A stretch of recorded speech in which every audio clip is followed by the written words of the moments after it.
turn. Thumbs up. Ugh. Hello. Oh, sorry, I'm just also getting all the pings on my phone. I forgot I should have set that one up ahead of time. But yeah, no, we're back. We live? We cooking? Yep, we cooking. We cooking. What are we cooking? I almost went right into Cerveza Crystal. Almost. And then I was like, no, save it. You don't cook Cerveza Crystal. Turns to Jesse.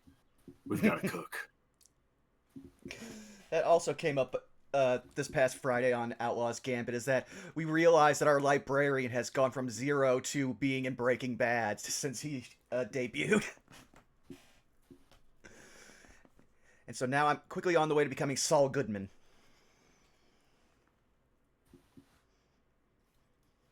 Saul Goodman. Yep. I'm just looking forward to whenever I can start introducing myself by the various aliases I have, and the party finding out about the one crime he has not actually mentioned to them. Which is the reason why he typically does not go to the city we go to. A child. One might be involved now, yes. Actually, no. I forgot. No, that's actually impossible. That's half the reason why I'll just put it this way. A lot of people don't understand things with elves, specifically high elves in the setting. But yeah, no. How's everybody doing? As I'm just also clearing out everything that's happening on my computer for a quick second.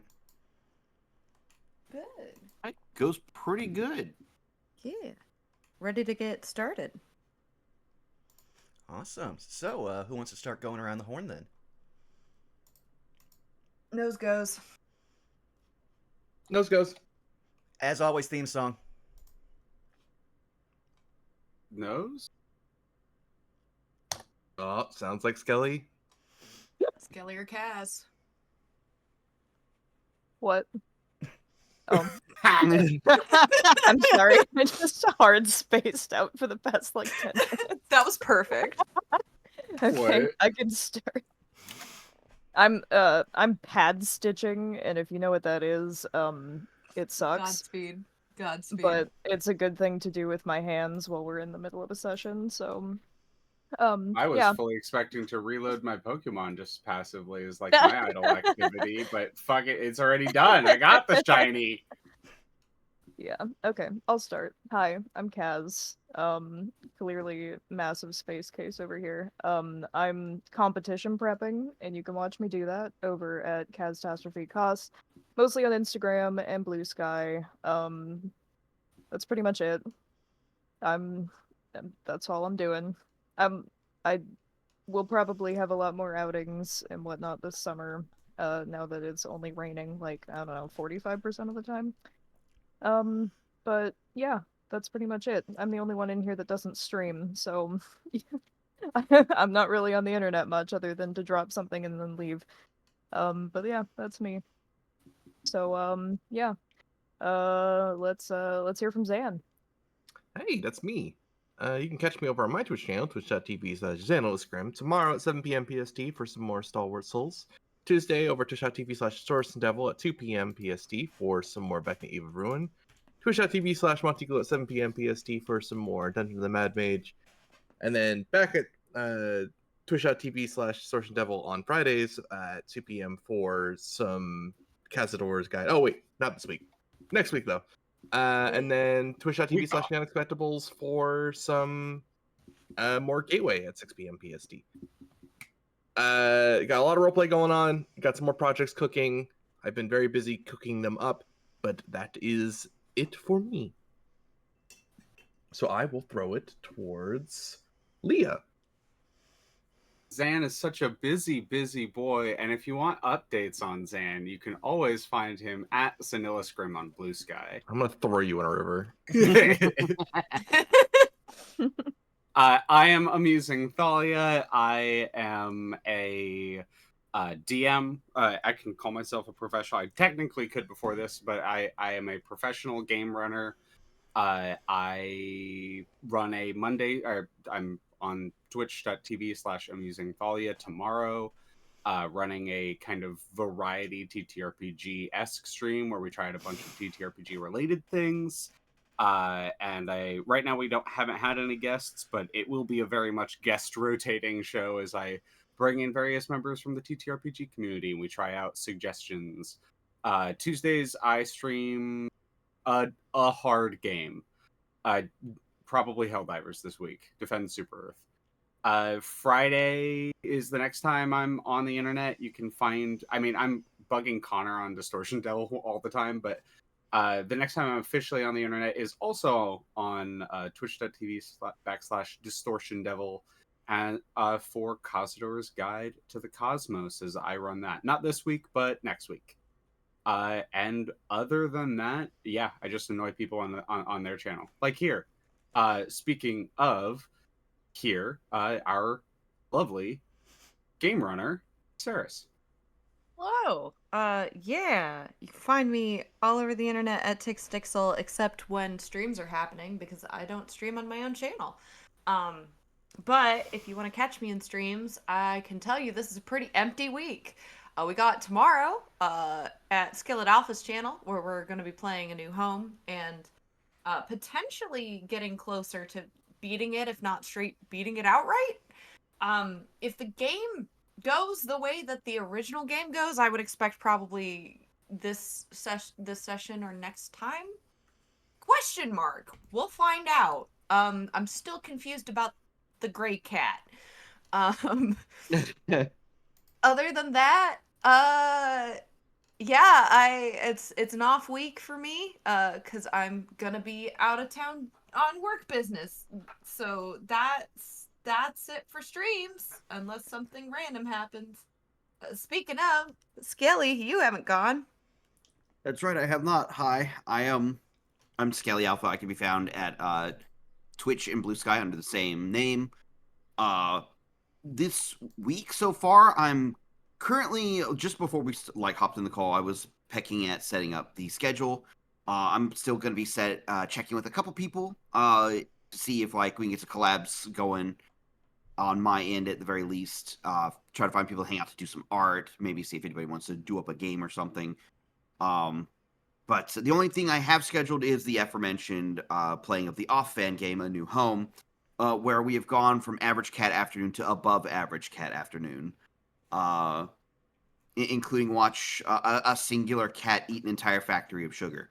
Other than that, that's really it for me for the moment. I think I'm getting back into the Minecraft itch phase, so expect more Minecraft in the coming weeks now that I've cooled down from the Donathon.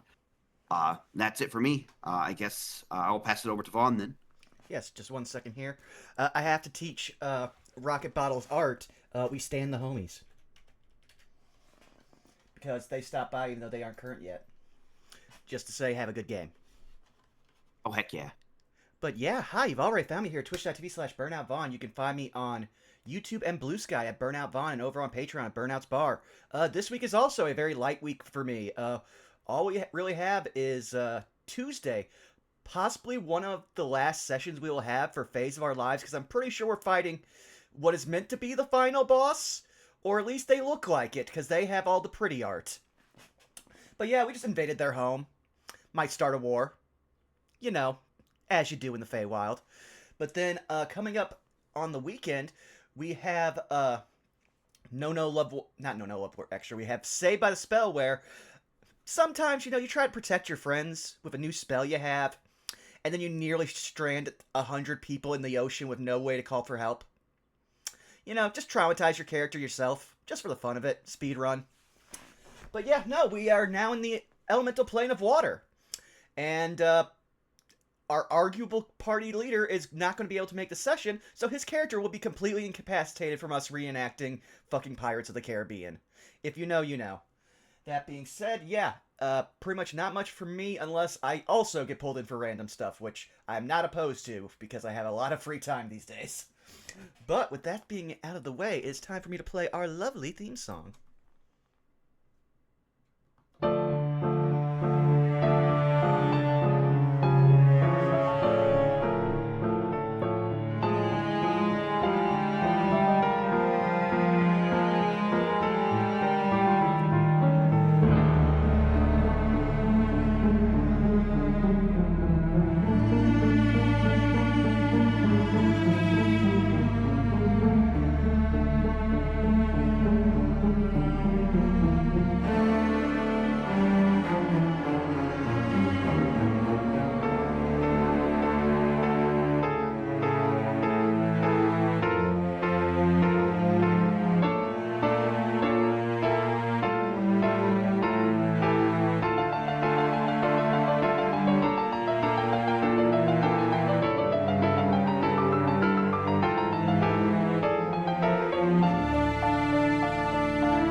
Welcome back. Hello back. How was it on the other side? Well, very, very little happened, but great soundtrack. Great soundtrack.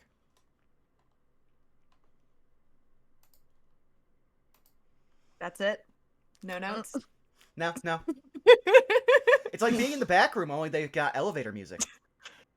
Great. Very ominous elevator music. Like there's just a second, and then it's done. Listen, they can't all be as upbeat as Outlaw's Gambit's like punk rock western one. Well, on that note,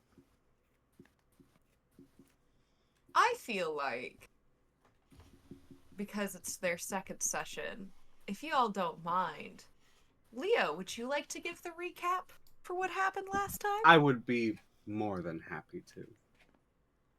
To recap where our grand adventure left off for our party and heroes, having entered the township of... We're in Skald, right? My brain just went Harmonia for a second there, but like we're in Skald, right? Yes. My brain was like Harmonia, but yeah, the township of Skald, the strays who wander, a eclectic group of individuals from across various realms, including the one known as Kartakass, in which we are in, had definitely made a name for themselves, or at least drawn some attention upon their arrival in Skald, causing some tensions and some tempers to rise.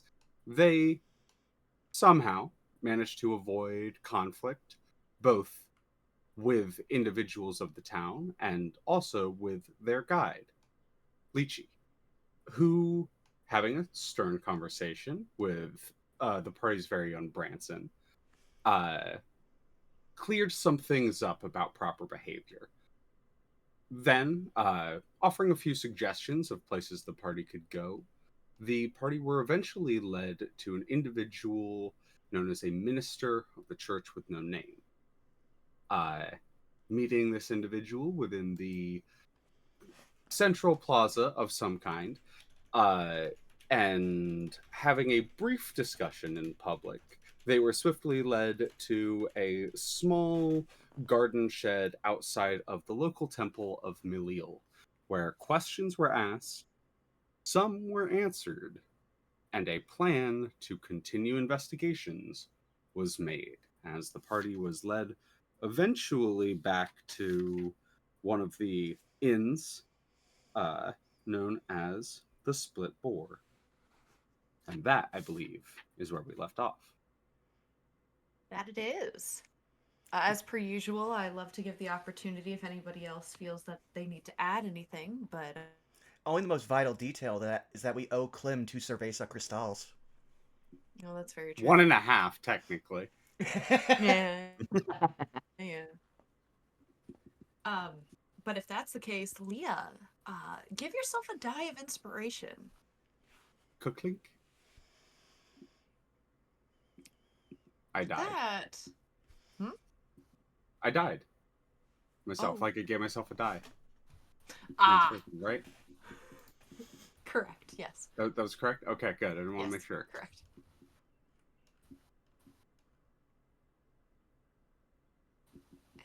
Yeah. You find yourselves in front of the Split Boar. As I mentioned last session, it is a rather ramshackle little building. 2 stories. There is a bit of a sort of steppage upwards, wooden stairs that lead up to the front door. There's a sign that is carved to look like a boar's head that says the Split Boar hanging above it. Where we last left off was upon your arrival. Now, for clarification, just to make sure my notes are correct, Clem, did you go with the party? Bare minimum, I walked them there. Okay. Because we did not know where it was. Yes, that's what I had thought. And Lychee had departed elsewhere. But we start with Roll20 cooperating with me, and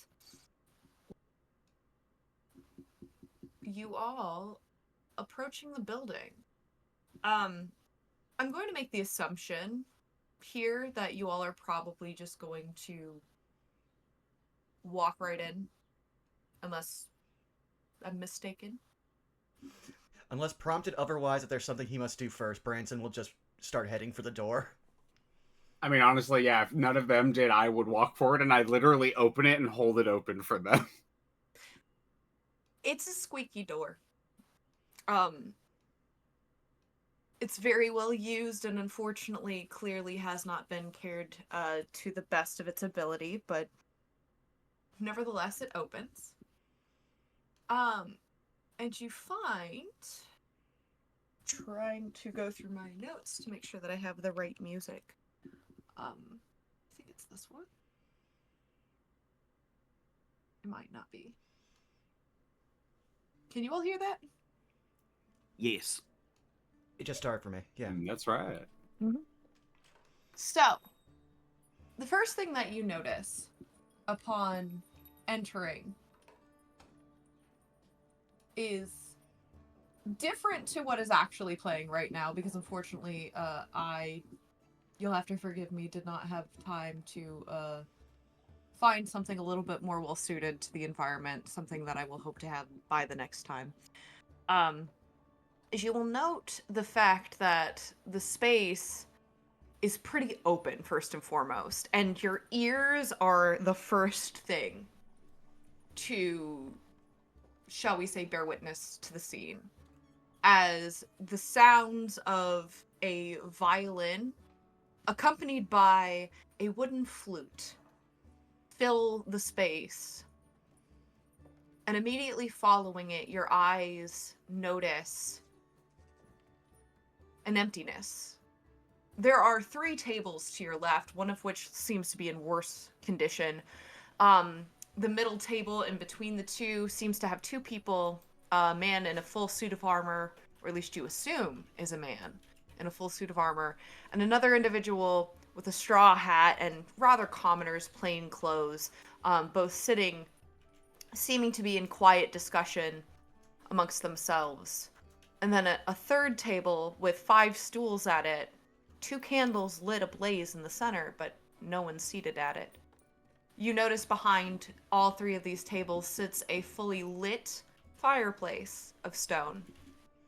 Behind them, in two of 3 kind of shabby wooden chairs, you see the 2 musicians playing, and immediately something catches your eye as, while one of them bears a sort of plain disposition, although her vibrant red hair kind of catches you a little bit, the person sitting beside her playing the flute absolutely catches your attention. As you see this individual. Oh snap! We have art. Oh. Ho! Art by Impact Frame. This individual playing their flute immediately catches your eyes just simply by the vibrancy of the blues and the greens that make up their braids, as well as the trim and on their doublet, and the blue, of course, being the shirt underneath. A vibrant purple also cloaks the suede of their doublet. And your eye, you can't help but notice your eye drift down to their right leg as it is missing, well, half of it from the knee down, instead to be replaced by what appears to be a golden leg of an almost mechanical yet somehow skeletal sort of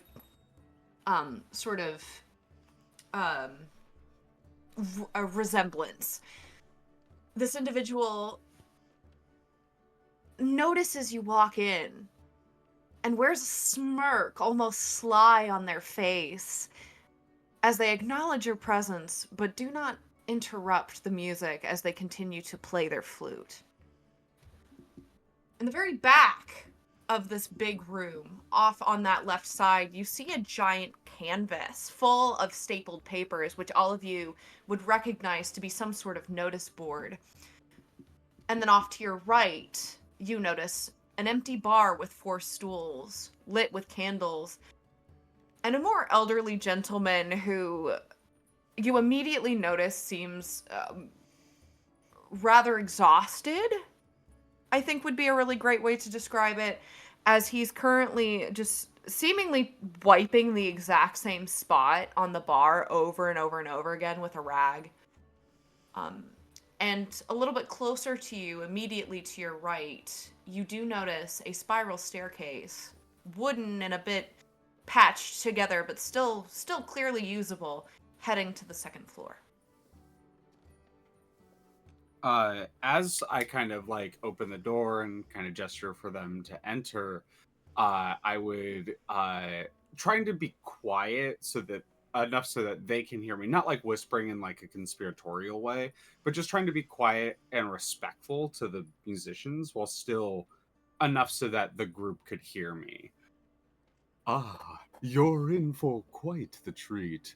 I've never personally been able to be witness to them myself, as my time in inns is limited. I believe, if my rumors are correct, that is Angelique Bissaret, an up-and-coming flautist and bard in the city.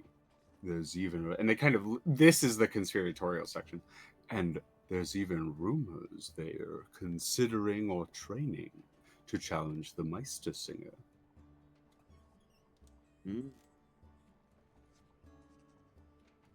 I have to Lena. ask, do you say this? I'm so sorry. Do you say this all stealthily? I say it relatively stealthily. Go ahead and roll me stealth with advantage. And the person attempting to perceive you is in fact the other people on the other side of the room. Fair enough. I will happily.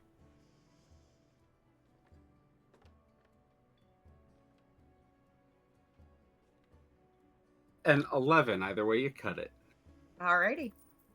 Sorry, did not mean to interrupt you, Skelly. Oh, Lena just went, She would, like, just nod and just let out kind of like a confirmation and acknowledgement. But otherwise doesn't really say any wordage. Branson will just stand there, nod after hearing everything and realizing that nothing else is going to be said, then head to the bar. There's a coziness to this place I like.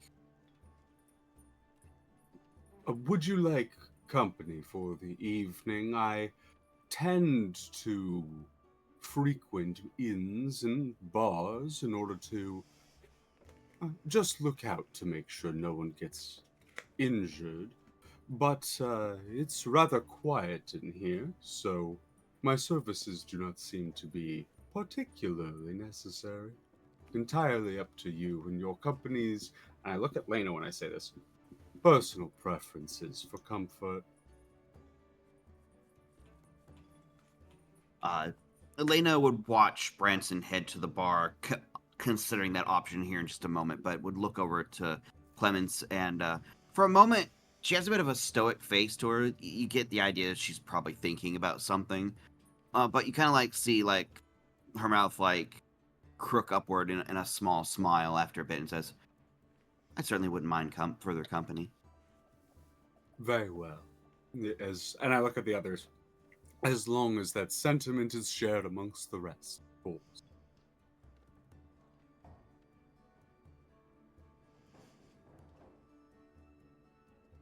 Well, it's certainly not a bother for me.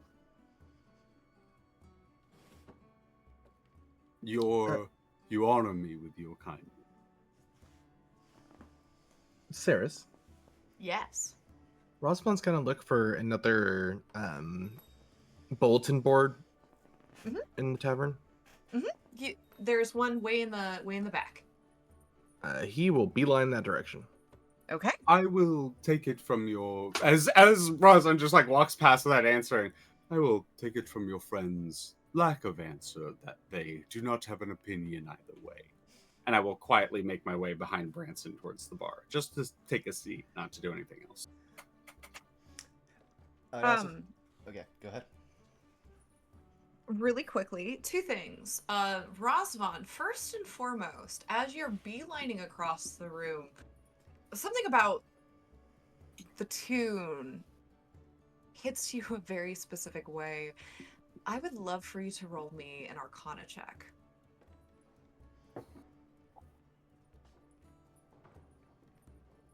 An 8. Here's what I will still give you. You can't pinpoint details with precision, but you notice something very particularly about the two musicians that are currently playing. The one with bright ginger hair, that is a bard, as in a troubadour.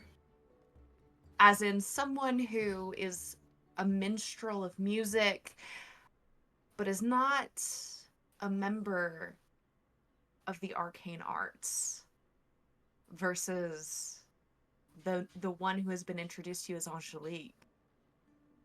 They're actively casting a spell with their music at this current moment in time. All right. Thinking that this is pretty normal, he will kind of take a mental note of it, but continue his business. Second, when you approach the notice board, what is it that you are looking for? He's looking to see if there's any rhymes or anything like that related. Absolutely. I shall go ahead and send you what is there. In the meantime, Branson, you wanted to do something or say something? Yeah, I was just gonna say that while Clem was getting everyone's opinions about stuff, Branson would have just gone up to the bar and just go, would like around the beers. At which point he would just assume that the bartender will have clocked the people walk in, know how many a round is. But then he'll have a thoughtful look where as Clem like walks up and goes, "Oh right, what does everyone else want?" That's at least 2 cerveza cristals for him. For them. Anything you say is correct, dear. And no, in fact, I prefer not to drink when I'm on the job. Fair enough. Oh, wait a second. Wine, rosé preferably, red if not. Is the sole response that you get from this man, as he doesn't even bother to like look up or make eye contact with you. He sets the cloth down and he turns and begins moving towards what you now see is a barrel. Actually a couple of barrels seated next to a wicker basket, and you see him walk over to one, pop it open the lid, take a wine glass, and quite literally just fill it. Slowly lumbering his way over towards you as he sets it in front of you. He then pauses as if registering a thought, proceeds to go and pull out some tankards, and then he pauses again and he looks at you and goes, "How many?" At least 6 for me. Maybe more after. There's just like an empty stare before he goes, and he actually straight up walks with 2 tankards per hand, so only 4, over to the door that you now notice is behind him. It's hard to notice that the door is even there because of how shambled and put together it is, but there certainly is a door, and he walks out of the door for just a moment. Clem, could you answer a question for me that I've kept forgetting to ask ever since we left Melancholy? Clem is kind of like looking at you. They have both of their like elbows on the bar and their like fingers interlocked, and their chins just kind of resting in between the fingers, and they're just kind of like head cocked, sort of looking at you, almost like gauging your reaction to everything going on. Yes, I am full of answers to various questions. There was a group of people that Lena and the folk of Melancholy just casually referred to as the Soulless. How literal is that term? As far as I am to understand, quite. Is that what I'm seeing right now? Yes. Sometimes, due to one circumstance or another, a child is born without a soul proper. And in such cases, they are still raised and treated with the same respect as anyone else. However, their talents are often suited more to, and I gesture, menial labor, which suits them fine as far as anyone is able to tell. Huh. Alright, well then I will just treat them as any burnt-out service worker. I will pay them their due and tip them improperly. Do not mind them. It is merely a common thing among the average layman, at least as it has been since I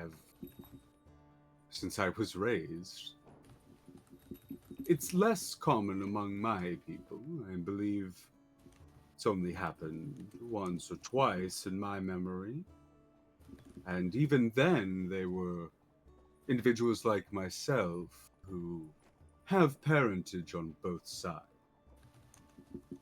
I see.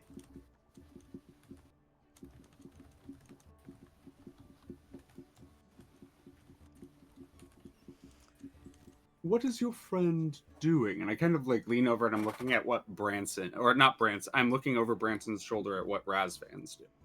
Razvan or Razvan? Razvan. Razvan, sorry. No, you're right. If it is anything like in Melancholy, he's looking to see if anyone is looking to have verbal jousts or poetry or something via the message board. My eye, like, lights up. Ah, is he a muse of some kind? He has used the term several times. I don't know what it means, but I guess. Indeed. Well, that is lovely to know. I shall have to ask him about it sometime. Yes. Though, once at least the first of my drinks arrives, I'm definitely going over there to check and see if there's an open bounty, or if it's by invitation that the Blood Moon Guild is advertising their reward for us. As you say that, the door swings open, and those 4 tankards are filled to the brim, and they are set in front of you as this man shambles forward. Okay. I would say out of everyone, I think Branson would be the most aware of what the average going rate for a pint of ale is at any given area.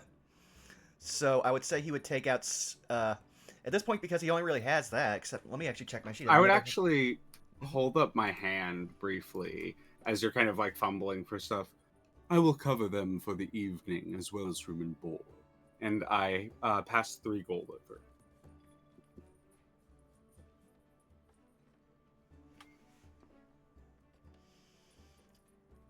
Alright, well, I will let the others know, and then I will, as I say, check the bounty board. He says, he just takes 2 of the things, nods to the barman as just acknowledgement of thank you, and then he's going to go back over to wherever, Ophestiel and Lena have just been kind of vibing. That's a great question. What have you two been doing?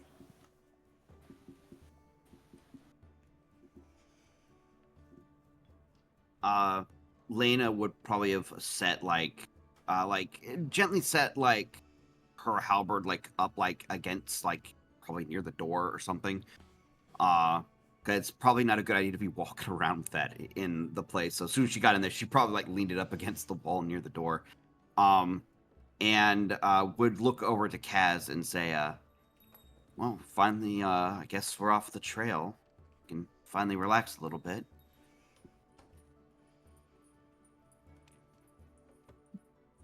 Yeah, it's been a lot, and I'm very tired. Um, but at least this place looks cozy. Yeah, there's a warmness to the place that reminds me of home.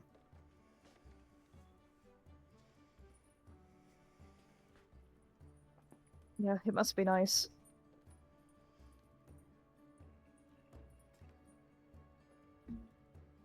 There's like this.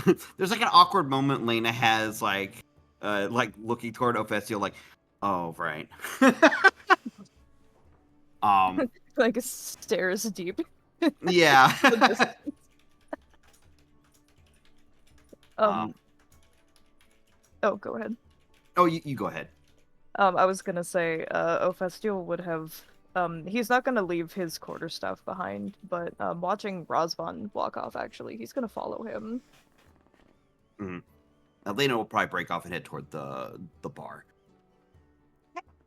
And with that, Zan, those are the 3 things that immediately catch your eye, and they seem to almost be in succession, as if the first one is alone by itself, it's just there. The second one placed slightly below it and like to the right, and then it seems that someone has tacked their response, which is that third one, to that second one. Okay.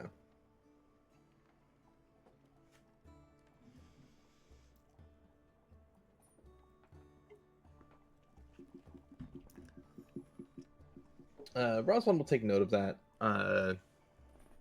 Kind of reading those, postulate an idea, and start to walk to the bar when suddenly they realize they're not alone here. Yeah, you turn around and you've got company. Ophastiel walks up behind you. So, what piques your interest over here? And he starts to shuffle through the pages. Somewhat unsurprisingly, there is more information to be gathered at local watering holes, as it were. It would seem that the tradition that what we found in the previous tavern outside of Skald lives well here as well. There's, I suppose, poems and missives and rhymes, limericks as such, placed upon bounty boards in many taverns in Kartakass. So, I want to go see what the local gossip might be. He'll take a minute and kind of look through the postings, particularly actually looking to see if there are any wanted posters. Wanted posters. At this current moment in time, you do not see any wanted posters. However, you do see a missing poster. It says missing. It is the face of a woman, probably in her late 20s. It's hard to really see any like coloration due to the fact that this is clearly a portrait drawn on a piece of parchment. But you see something that catches your eye almost immediately is the scaration on this person's face. And go ahead and roll me. I think in this case, I'm going to say go ahead and roll me an investigation check on this, and I'll give you the rest of the details in a moment. Okay. That would be a natural one. Okay, yeah, Go for it. it's a very pretty portrait, that's for sure, but there's something very piercing about this person's gaze. You can't quite put your finger on it, but like you keep looking it over, like you even drag your finger a little bit over the person's face. There's just something about the way that it's drawn, but you see this individual's face, and the name, which I will go ahead and type out for you all, of the missing individual is. I'm making sure that I can spell. So give me just a second. I'm so sorry. There we go. The name of the individual is Mari Hirschfeld.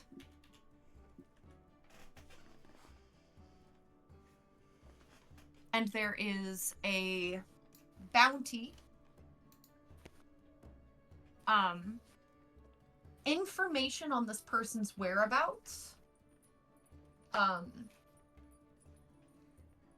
will receive a reward of either reputation or monetary value, dealer's choice.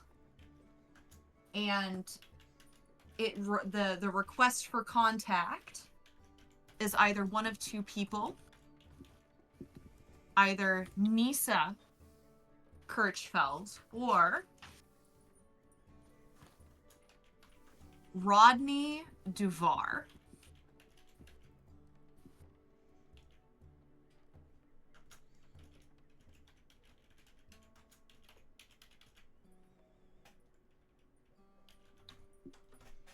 One thing that immediately catches your eye is that it says monetary value can be obtained, but it does not actually specify how much. He kind of, keeps staring at it. This face doesn't look familiar, like even from past dreams or visions. No. You feel like you feel like if you knew this person, this would stick out to you because there is something very, again, there's something about their gaze that just draws you in that feels it's not a piercing gaze. Again, it's difficult to really pinpoint what it is that you're feeling about this, but like there's something very particular about the way that this woman is drawn. That just, you feel like if you knew this person, that this would have stuck out to you immediately, and the name rings no bells.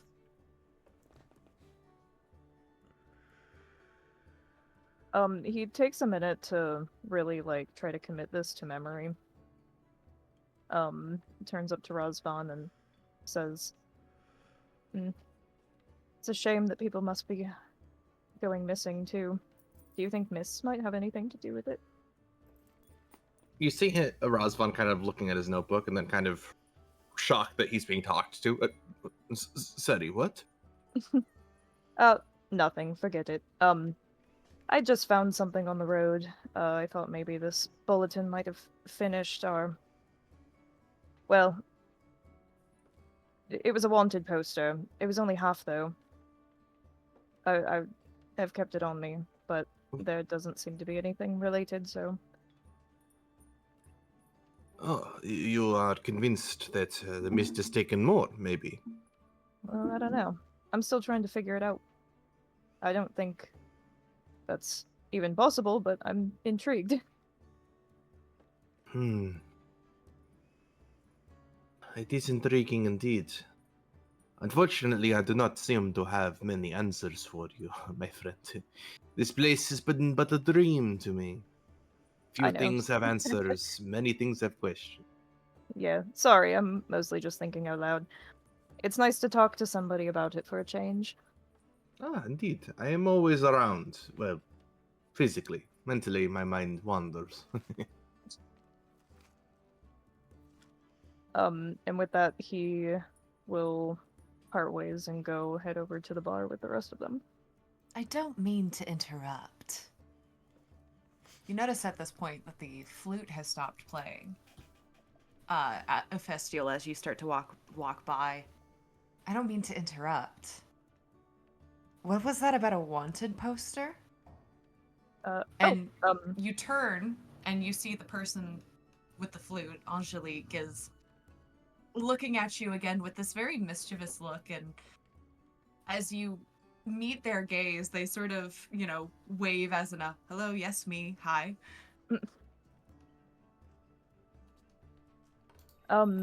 Yes, hello. Sorry, we just came back from a long journey through the forest, and I stumbled across this, poster. It's a little too damaged to make out anything, but I was curious if it might be here. May I see it? Ophestia looks at Rosvan like he's asking for permission. Rosman's already back in his book, realizes you're talking to him again. Yes, it does not belong to me. Yeah, yes, it's public. He reaches into his bag and pulls out this damaged, rolled up piece of parchment and hands it to Angelique. Angelique takes it and looks over it with this very curious expression. Blinks a couple times before handing it back to you. I regret to inform you that unfortunately I don't think I have any heads nor tails on who this person might be, but you weren't kidding when you said that it was worn. Where did you find this? It was on the road, between here and, Harmonia. Or, I'm sorry, Melancholy. Interesting. Ah, a wanted poster, yet not belonging to any town, nor belonging to any person. I have to wonder. Did this person fade to history just like their bounty? Curious to see if you end up finding answers. Pardon, but my name's Ophestial. Ophestial? That's quite the name. I don't think I've ever heard a name like that before. It's a pleasure to make your acquaintance. And they stand up, actually, and bow before you. You may call me Angelique. Beautiful. And he'll do a little bow back. Although at some point, I have been greatly considering a stage name. You know, some of the greats didn't go by their actual names. One, Sundered Heart, for example. Incredible man. Incredible artist. No one actually knows his real identity. And yet, despite time passing in such a way that one must be more and more curious to the mystery of who this man truly was, we will never know because he didn't go by his real name. And that is fascinating to me. Gone like the mist, gone like a whisper in the wind, like the ghosts in your closet. I'm sorry, I'm getting carried away. You have No, many you have things to quite the do. way with words. You must be really good at what you do. I would hope. That's the goal, isn't it? But of course, I always let the audience decide that. Well, you have me impressed. They bow again. But I won't keep So you you're a any local longer. bard. Oh, Oh, yes! Yes, I am! sorry.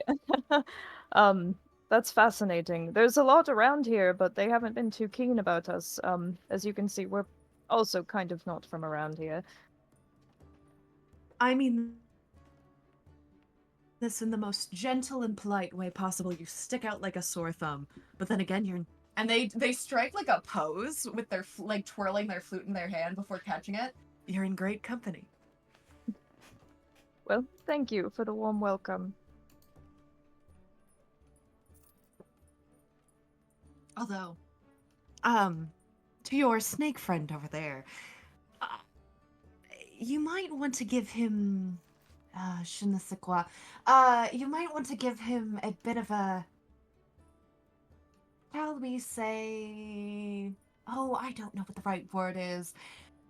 Snapping their fingers for a moment, like trying to think of the word on the spot. You might want to give him a bit of a strong arm. A douse of restraint, even. Ophestil kind of gives, like, an exasperated laugh. I know. Don't worry about him. Although, Black Lightning. Was it black?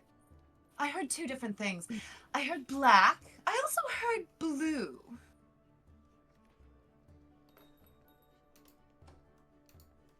Well, anyway, I'd love to see it for myself sometime, just not in such a aggressive stance. Of course. I'm sure he'd be happy to demonstrate when it's appropriate. By the way, they're not being quiet about this at all. I was actually planning to have, like, halfway through their, like, when their conversation ends, Branson's just behind them. He's just holding there with 2 ales in one hand and Razvan's, like, wine in the other. Razvan will grab the wine, immediately find a seat somewhere, and start sipping the wine and writing. Like I said before, there is an empty table. There are five seats at it, so you're able to scooch up a stool, and there's actually candlelight there as well. So you'll find it's relatively easy to see what you're doing. Razvan will take off his hat and, with a grin, start writing. Well, they're going to be buried in his book for the next several hours, probably, not realizing anyone is doing anything, so... I guess I'll tell you, Clem already paid for our rooms. We would just have to figure out who's sleeping with who. And, Well, that's awfully nice of them. You hear, ha! Haha! Like, oh, you heard that one. Alright, well, I need to check for things. Also, hello, I am Bronson. And then he just gives a nod to Angelique as he switches one of the mugs to his other hand and just takes a swig from the other one.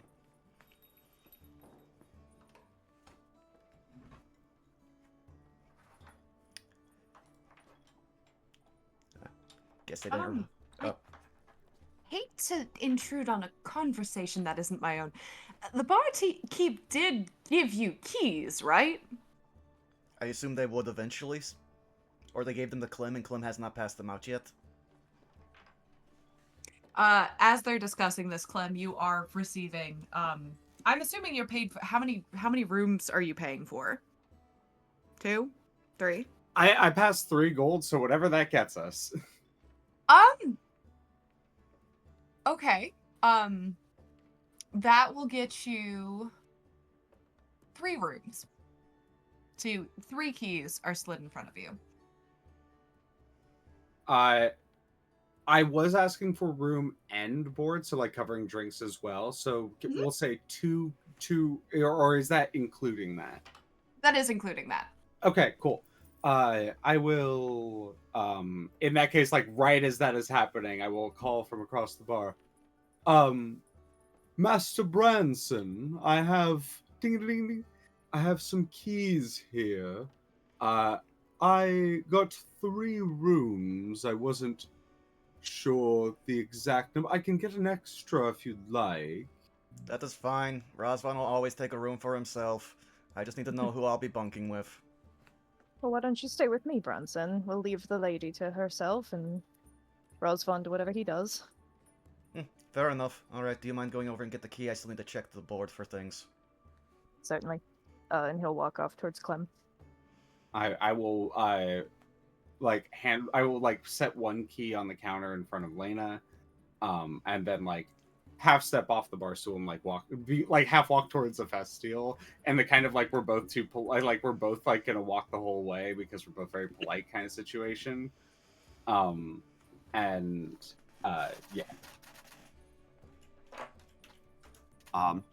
Lena would be fine if different arrangements are needed. I certainly don't mind company, she says.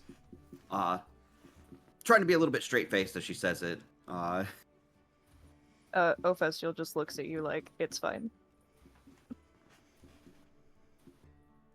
Unless you would prefer company, Master Lena, I will be retiring to my own abode.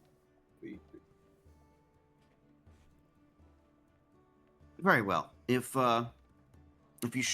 it gets too late one of the nights that we're here, and you'd rather not make the journey across town, you're more than welcome to stay with me. I am honored by the offer, but I would loathe to intrude.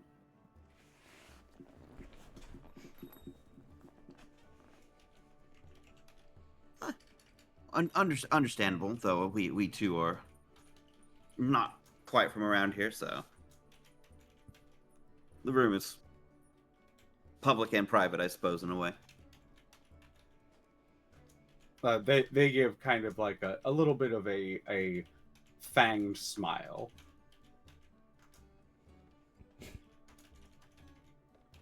Razvan will finish penning a very quick and pointed limerick as he has in previous tavern, and rip the page out of the notebook and slap it onto the bounty board. Clem will eagerly make their way over as if like There you go. waiting for this to happen.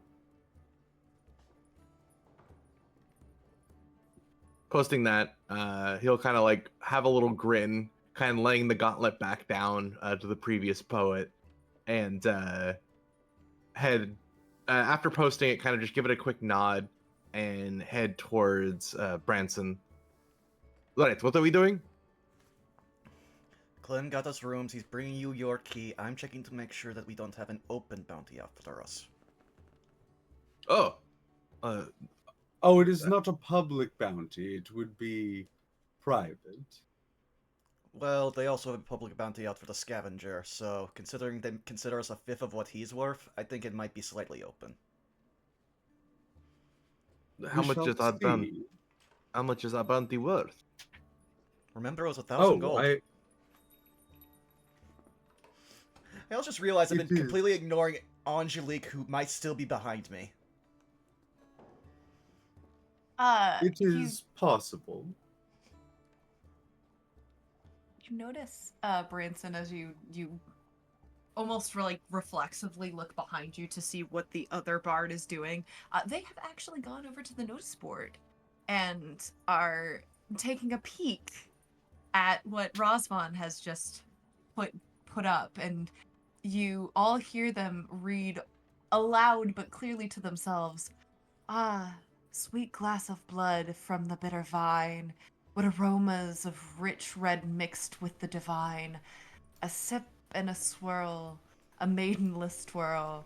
In the sleepy tavern only dances the wine. No glasses are raised, the quiet of a cavern. No spilled mug of ale, just a drowsy pattern. A strangers near. A crowd of blank-faced fear. Gods blessed this tired and dying tavern. You write this? And they look over their shoulder at you, Razvan, with like a eh? Yes, of course. And here I thought there were no bards about you. I gotta keep my eye on you, don't I? More, I suppose, a poet, so I keep eyes on my work, perhaps. But if you want the singing voice, Branson here is quite a quite the chords on him. Do Oh, not li- really? Do not lie Is to that them and... true, Master Brands? It is not. I just know how to sing sometimes. I don't do it often. At this point, he says it now. He's just turning away from the group to not acknowledge that they're going to try to pull him into this and try to find if there's an open bounty. Well, I believe now would be the time for me to alert you to a unfortunate for you, but fortunate for me, custom within these parts. You are currently interested in improving your standing with the general public, yes?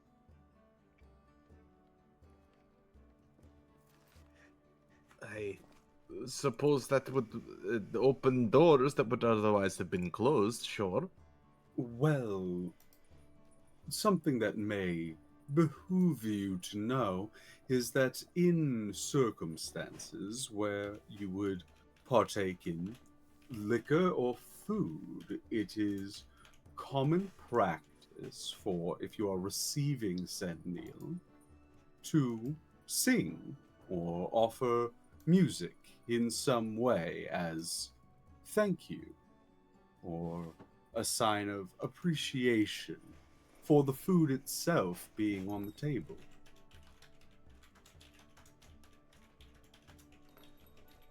I assumed, due to your foreign nature, that you were not aware of this, but I had noticed that when I offered you drinks, none of you offered to sing.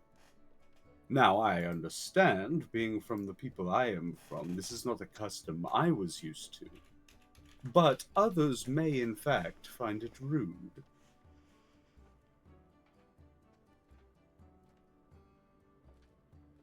Well, which one of you wants to sing? Again, check call text to see the look on Branson's face. So no, he's not offering. Mm,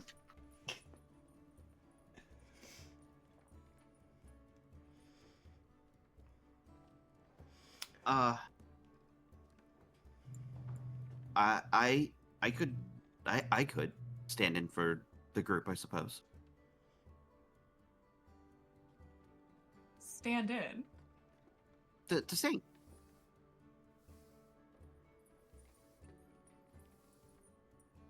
I need you to know the expression on Angelique's face is no different than like a knife cat expression. At this moment. So, Lena's like, and she like puts her hands together and like looks at Angelique. It's like, there's a lot of oddities with this particular group. Gesturing toward Branson at the face that he's currently making. I'll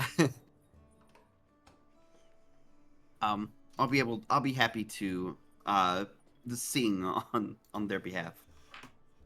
I will say above table, if you would like to recite prose instead, I will allow it because I know singing in front of a microphone, in front of a live audience can be daunting. However, if you do want to sing, I don't know, there might be some incentive there.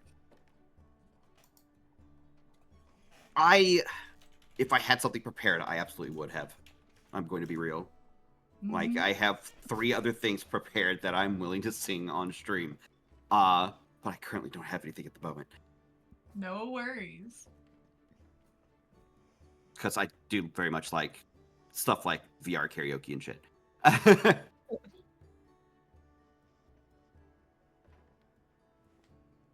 I love that the awkward tension here is just continuing to build, as I can imagine you all are sort of just like looking about yourself. And as you were trying to figure out what to do, Lena, Angelique just kind of looks over at Clem, again with that knife cat face, and then looks to you, Lena, and goes, "Do you want me to doot you in?" She has like the biggest goofy grin on their face right now. Clem is just beaming, just like, this is great. Obviously it's hard to tell facial expression with Lena, but you could tell like her like eyebrows raised a little bit at the offer, and she's like, "Oh, sure." Do you prefer a C, an E flat? Where would you like me to tune you in? I could give you an A, a strong A. You look like an A kind of person. Yes, let's give that a shot. So, yeah, right then and there, with a solid to tune you in, Angelique performs a solid A, and you watch as actually the violinist picks up, like, as if like encouraging the shenanigans right now, also hits the A on the violin. Okay.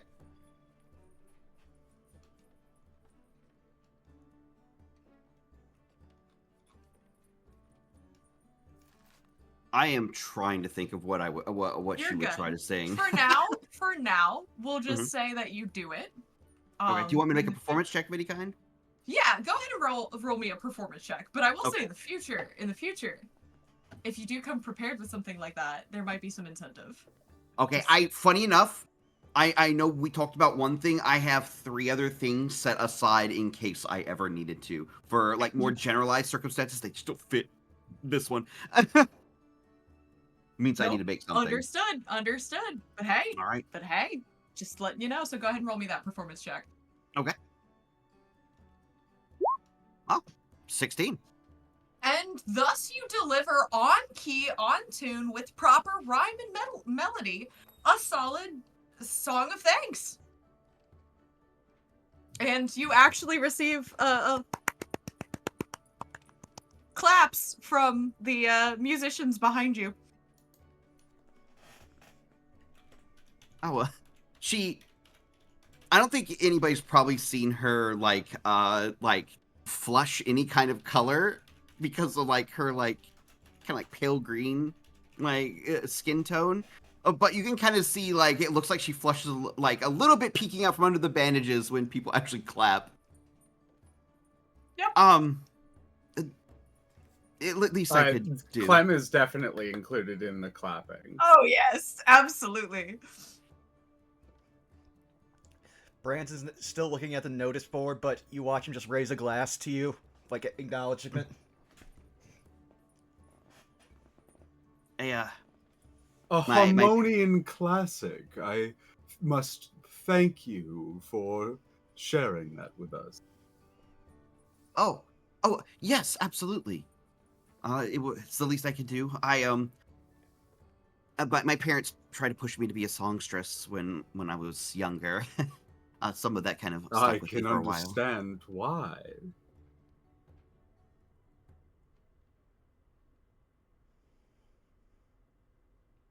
Huh. Maybe I should do that a little more often. She says I had not done it in so long. Well, it certainly livened up the place, if I do say so myself.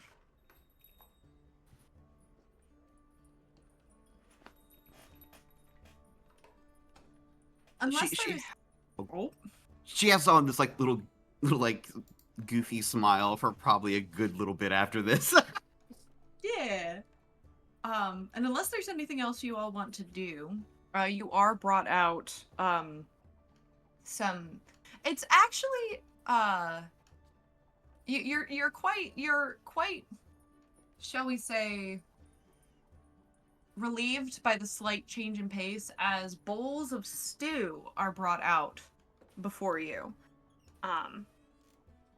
and immediately you can smell the scent of seasoned lamb alongside what you can clearly see are like starch potatoes and probably some sort of, you're not entirely certain what it is, but it looks to be some type of more like clearly roasted but like thicker, sturdier vegetable. Is placed, each of you is placed a bowl in front of you. Those of you who are sitting at the bar will have it at the bar, and those of you seated at the table will have it at the table.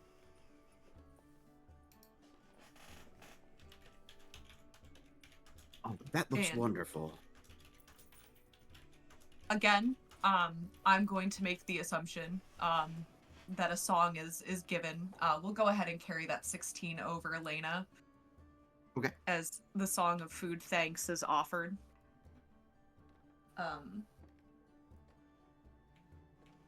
And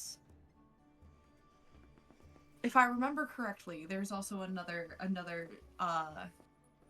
correct me if I am wrong, you two. I believe there's another custom that happens at the end of the meal. I will look kind of expectantly at Elena, because that is not uncommon for anyone else to know. I'm trying to remember. Let me see. Meanwhile, now Branson feels even worse about letting Lychee down because he now considers Lychee a saint for never making them do this.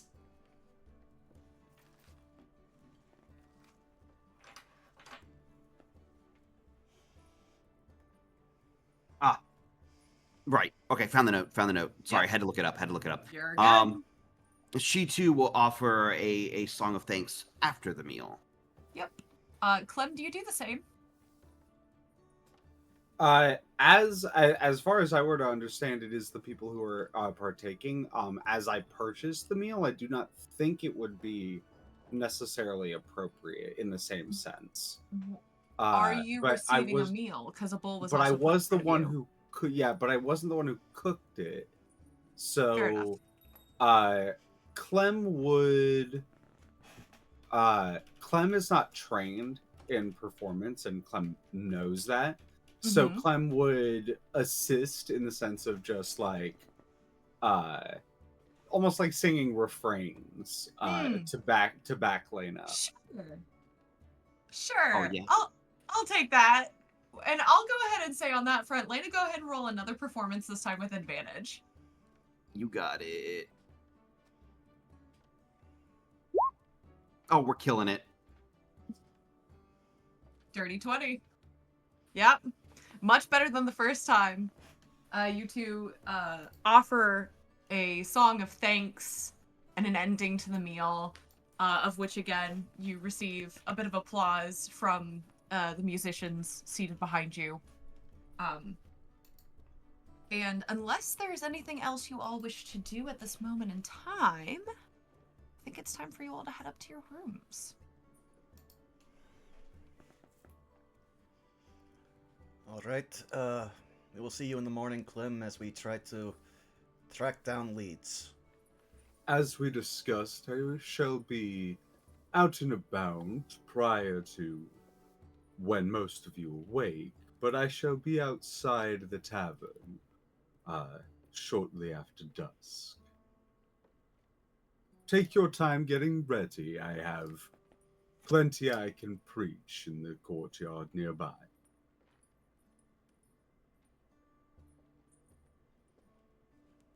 Will you be all right getting home safely? Oh, I know these streets quite well.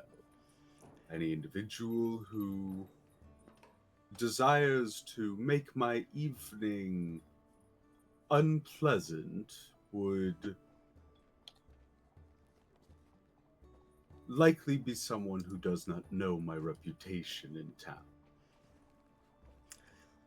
Hearing that, And Brancel... Clem is kind of like a this isn't like a, oh yes, I'm talking, it's like, it's very much a humble brag. Mm-hmm. Still, even with that confidence, Branson will step in close and, like, whisper, is that the same case for if your reputation is now associated with us? I will put my hand on Branson's shoulder and kind of jingle the chains a little bit, almost like drawing Branson's eye to them. Let's just say you're not the only one who brandishes silver in this town. Fair And enough. I say that very just quietly so that only Branson can hear that. Stealth say- check. Yep, happily.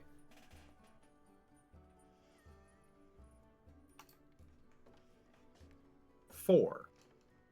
Okay. I will use my inspiration. Okay. Ooh, nice. Four. Oh, come on! Roll 20 said no! You are talking to Branson, you don't get subtlety here!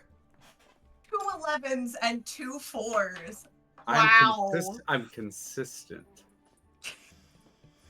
Though I will say this, Hey.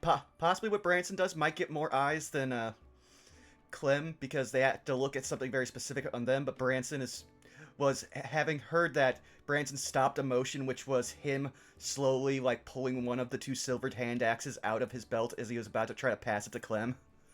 And then just slip it back in. I would very much put my like hand on it and in like a put it away sort of motion.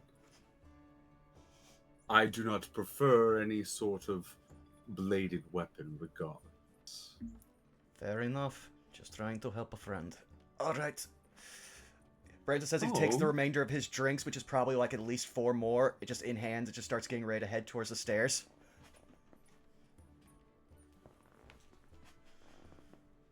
Clem will politely, Well, Master Razvan, Master Lena, Master Festia, good morrow to you. Likewise. Good morrow and good evening. Clem will do like a half bow and then make their exit.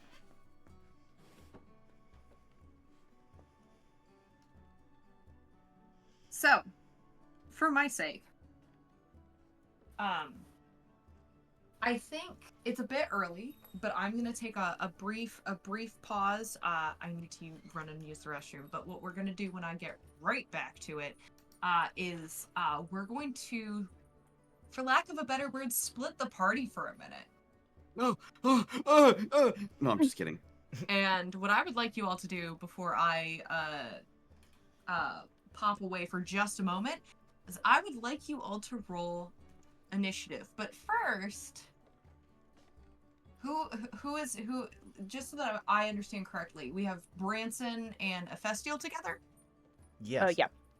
Lena separate, Rosvan separate, Clem separate. Yes. All right. Here's what I am going to do then. For Branson and Ephestiel, amongst yourself, you may pick one person to roll initiative, but everyone else I would like initiative rolls. And I will be Got it. right back. Consistency. I've got 2 in dexterity, so that's all I bring to the initiative table. What is my dex stat? I'll be right back as well. That'll be a whopping 0, so you might as well take it, Vaughn. Okay. Thank you. Considering I've already rolled a 1.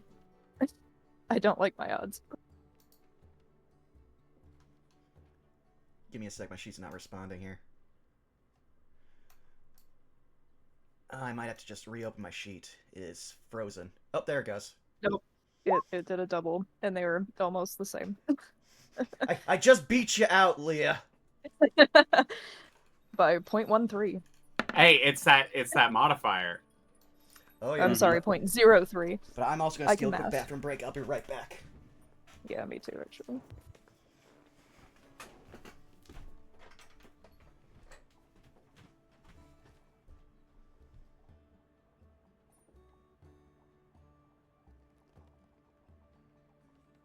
How we doing, chat? We vibing? Looks like Chat's having a good time.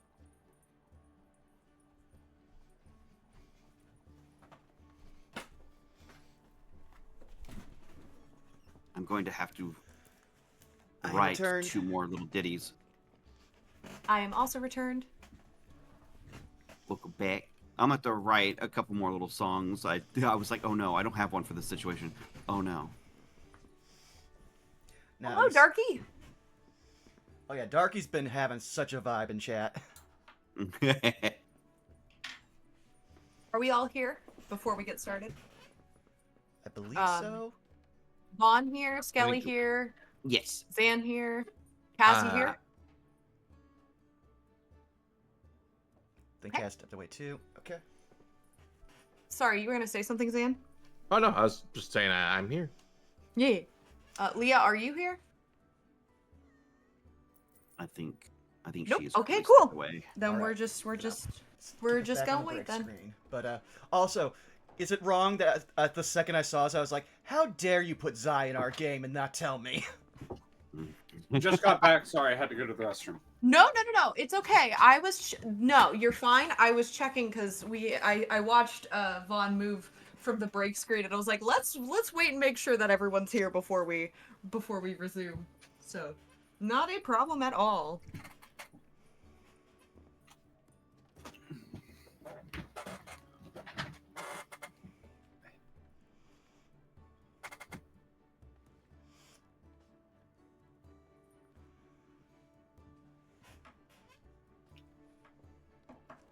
Hi, Darky. Yeah, we've just been having fun. But after yesterday, where my bladder betrayed me way too often during like key clutch moments, I was like, you know what? I'm gonna steal a bathroom break now, even though I don't have to go. Not a bad idea. Yeah. That being said, for anyone in this chat who does not already know it, Of the Devil is an amazing game. Go buy it. It's like it's less than $5 on Steam, and the demo is free, which is a full like 3-hour playthrough. I haven't got to see I haven't got to listen to the VOD yet while working on tabletop stuff, but I'm excited for the raid message. Morgan's pissed.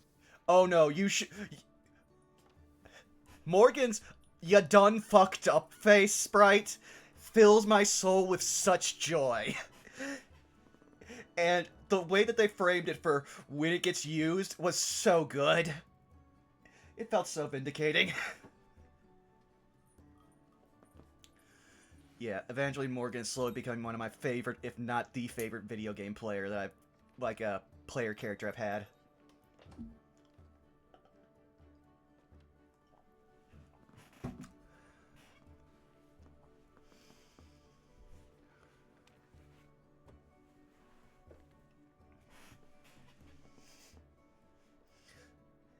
Now I'm also just thinking about the reason why I didn't come up the last time we were in places with civilization is because Bishop immediately clocked us as people from the mist and was like, I'm not gonna force this on them.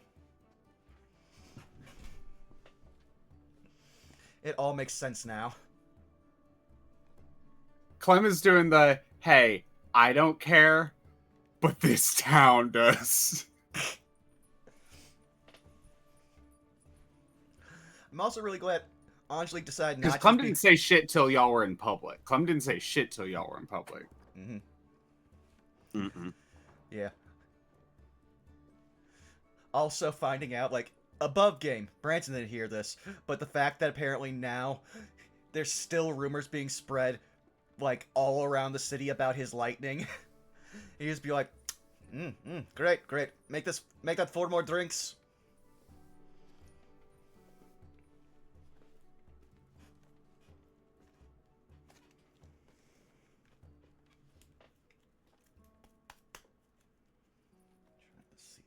All right, we're gonna do another check.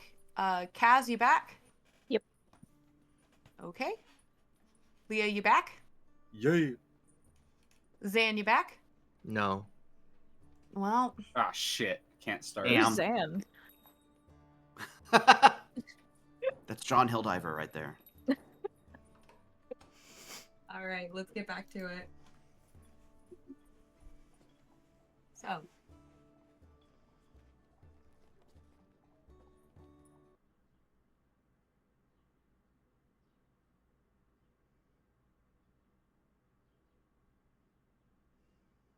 I have a question really quickly. As you walk up the stairs and you enter into a decent sized hallway, there are windows to your right, doors to your left. Eventually, the hall reaches a 90-degree angle, or sort of approximately, heading to the left. And you immediately notice, not on the first 2 doors to your left, but the doors at the end of the hallway and the doors that lead into that sort of expansive, continuation that eventually tees at the end. On your right, you see 4 more doors.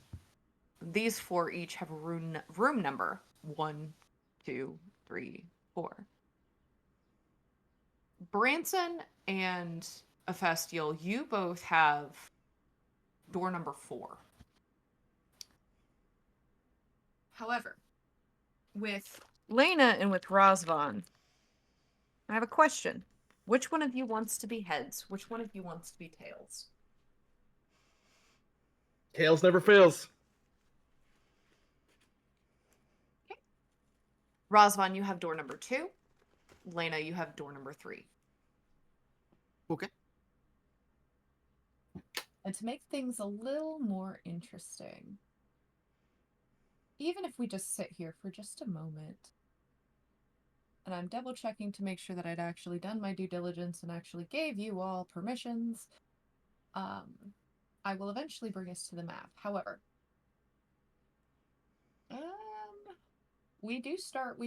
okay, this will work. We do start with Razvan. That's good to know. So let me get you situated here really quickly. If Roll20 will permit me, how kind of you, Roll20, to actually give me permissions. That'd be really neat. Or I will apologize. Roll20 has been glitching out on me today Oh, yeah. far more than it has in usual. So the delays here, I can promise I am doing the best that I can.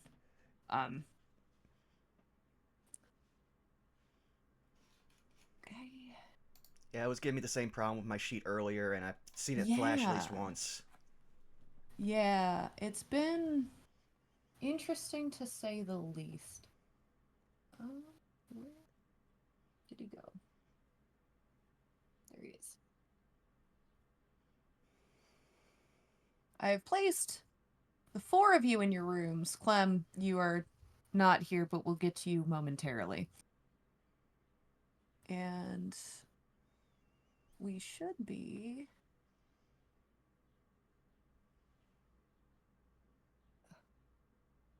Okay.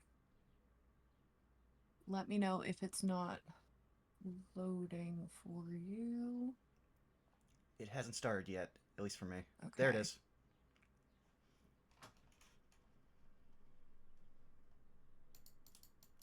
Oh, whoops. That's okay.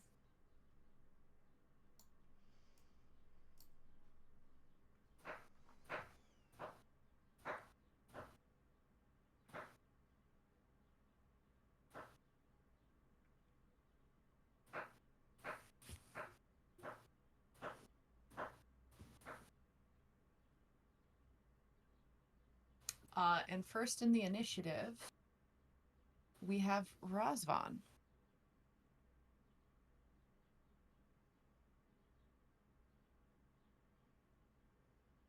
Razvan, as you are... Well, first, is there anything you want to do immediately upon entering into the space? Uncork the bottle of wine he has on himself. Pour it into a wood mug he also has. Take a few sips. Draw a quick little sketch of Humphrey. Kind of imagine what he's doing and hoping that he's well. He'll then light a candle kind of on if there's a table inside the room for Humphrey, before nestling himself very quickly to bed. Okay. You should have control of your token. You will note there is no table in here, but there does seem to be like a wooden trunk that's a flat enough surface that you should be able to utilize if you so wish. Yeah, he'll use the top of the trunk. Okay. As you are tucking yourself into bed, go ahead and roll me a perception check. Come on, character sheet. Open. There we go. 24. You, through the holes in the floor, begin to hear a bit of a conversation. It's muffled, but you can hear it. Those must be the newcomers. I don't like the look in their eyes. Something about it just feels off. Well, I can understand that. That is the case with all outsiders, is it not? They don't belong here. They don't live here. They don't understand the hierarchy of things. Well, this may be true. I've never seen a man with scales before. I've never seen a woman with no eyes and, well, whatever. You saw her arms. They were weird. Don't like it. I don't like it at all. You start to hear this conversation happening below you.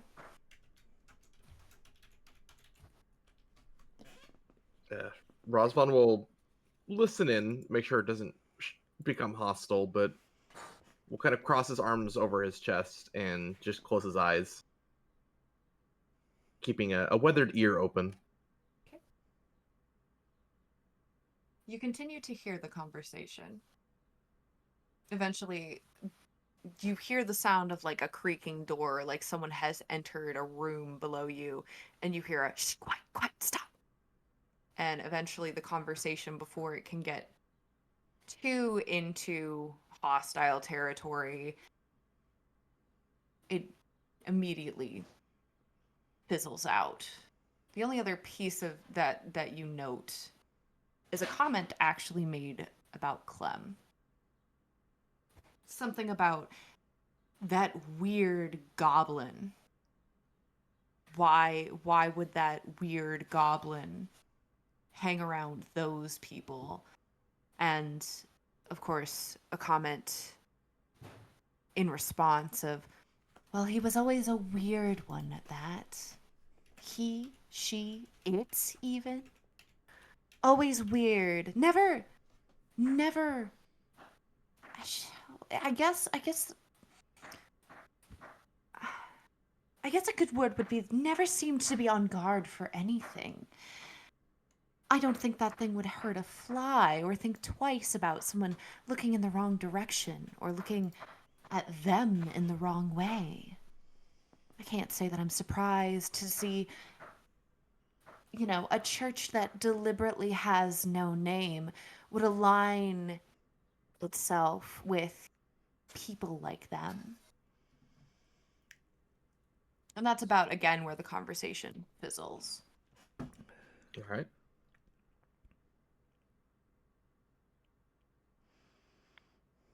Aside from listening, is there anything else you wish to do? Not at present, no. Okay. Lena, Yes. you've entered into your room. What would you like to do now that you're here? You should have control of over your token as well. Okay.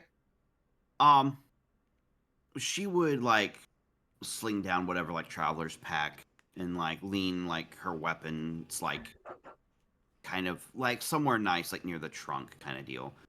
And kind of just go over to the bed and just kind of like sit down on like the front of it. Okay. And the bed after doing the singing and stuff, the only thing I could describe as the feeling of you kind of get like with post-con depression kind of sets in a little bit. Mm-hmm. Like kind of like the thoughts in her head are, it was nice to do that again. I've missed it. I've missed a lot of things. Kind of thing like starts setting in a little bit. So there's a little bit of like maybe a slight morose depression, kind of like passing over for just a brief while. But would eventually like put on like like I don't know if she might have something like a nightgown or like some kind of like sleeping clothes. And she would like don that before like laying down and resting her head in what has been a proper bed for probably been a very long time. Yeah, 100%. As you lay down, one thing that catches your attention, and Rosvan, you as well, is that right at the head of the bed is a window, and the curtain is open. Do you look out it? Rosvan will rise back up, a la Undertaker, go to the window, realizing he didn't close the curtain, and will like kind of accidentally look outside, but is moving to try and close the curtain. Mm-hmm. How about you, Lena? Yeah, would probably go over to like close it, like kind of like nonchalantly, like it doesn't particularly bother her it's open, but might as well close it just to be safe. Mm-hmm. As you both look out, you don't need a perception check entirely, at least not at face value, because passives. You notice immediately what you didn't notice before is that there is a path behind the inn. And you do see other buildings, of course, other, homes and businesses and whatnot. But something catches your eye as the two of you see two figures close the door in the back and dart down the road. It appears to be, even just at a glance, the two individuals that were sitting at the table earlier.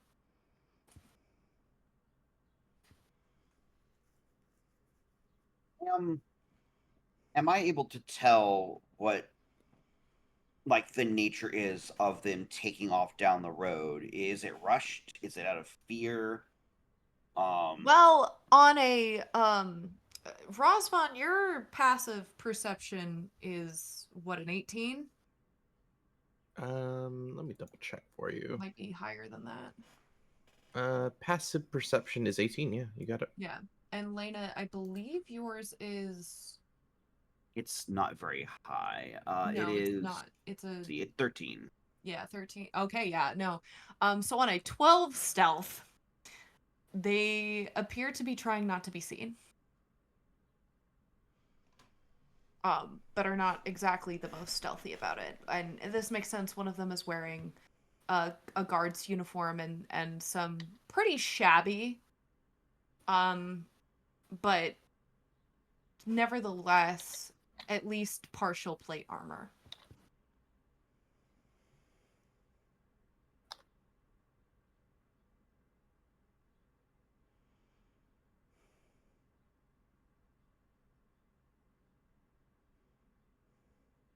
Is there anything else Lena would like to do before going to bed? As you both, I can't physically do it here, but we'll just for the sake of things, theater of the mind, the curtains are shut for both of you. Uh, she would rub her chin, like considering what they may be on about.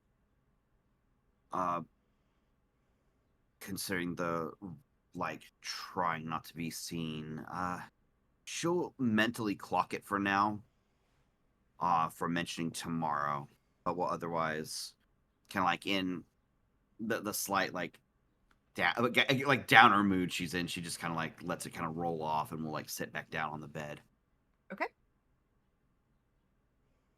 So, Razvan, real quick, will lay back down, casting a message spell, specifically to Branson. I think we have been noticed. We might be intercepted by company.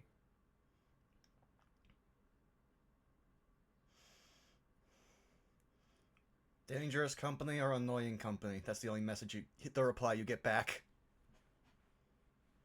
Another message back, unknown. Well, you will hear a perceptible sigh, even though I don't think noises get carried through message. But I'll just be like, I already sleep with my axes at my side. This shouldn't be as big a problem. Razvan will pull out his rapier and put it next to him in bed, but try to lay motionless. all right. This will bring us actually properly in the initiative because I accidentally got Clem and Lena's wrong. That's my bad. That's my bad. Branson and Festial, you both enter into your room. It's a little cramped, but it works. You see the two beds. You see the trunk, as aforementioned.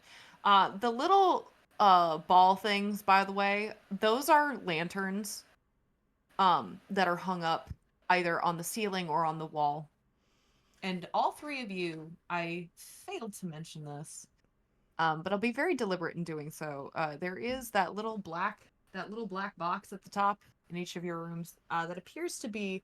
It looks like some sort of closet with a closed door. Well, my first question would be, is the lantern lit? Because so far, every person who's gone to their room has dark vision or no vision, so... Yeah, it's not currently on. So yeah, as he walks in first, and he'll notice that he will just snap his fingers and use thaumaturgy to light whatever wicks inside. Whoosh. It's lit. Okay. As he just starts walking into the room, he's heading over towards the bed by the window, and he's already like just tugging at straps on his armor, and he's just gonna look over to that thing and be like, "I think that's a wash basin. You can go ahead and take first. I still have to get through all of this." At this point now, he's pulling on one strap on like one of his gauntlets, and he's pulling at one of the straps for his like pauldrons with his teeth, just trying to get these off like as fast as he can because he knows it's gonna be at least 10 minutes. Mm-hmm. Yeah, Ophistiel walks in. He's doing a very thorough perimeter check. Okay. He'll probably approach the window, close it immediately. You also see the two figures run down the street, that little dirt road. Again, I know your perception is high enough to notice that they are trying to be stealthy and are failing.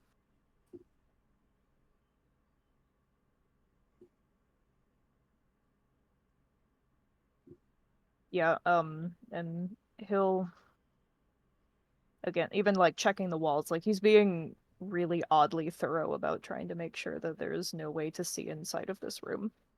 Go ahead and roll me an investigation check with advantage. Shoot.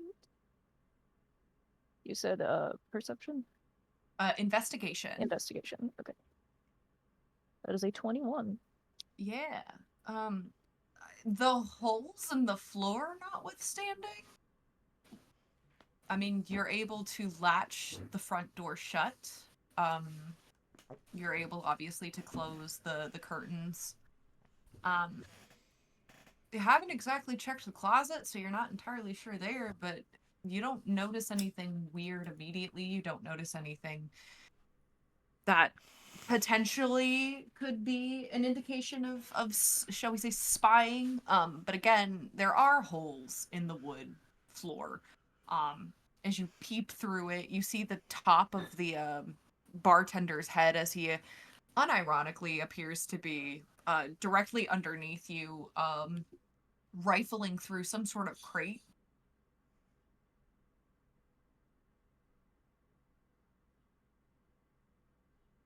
Yeah, he'll probably be on the floor even like trying to scout out potential like angles of vision, but for now, at least being above the floor, it feels safe.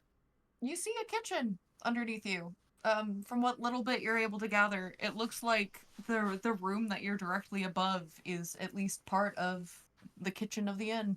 Um, Again, you can't really see very much, but what you do see is a broom laying on the floor, and a chest that the old man is again kind of rifling through. But again, his approach is very lackadaisical. It's very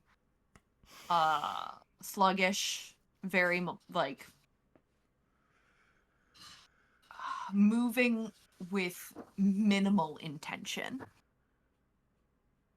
That's what you were able to see from this specific spot in the floor. There, as indicated on the literal map, there are what you can tell is 4 other places that you could potentially look down through. Mm-hmm.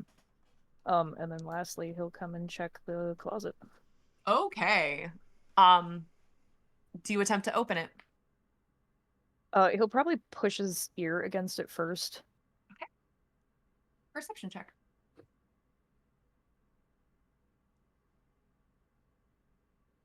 That's a 12.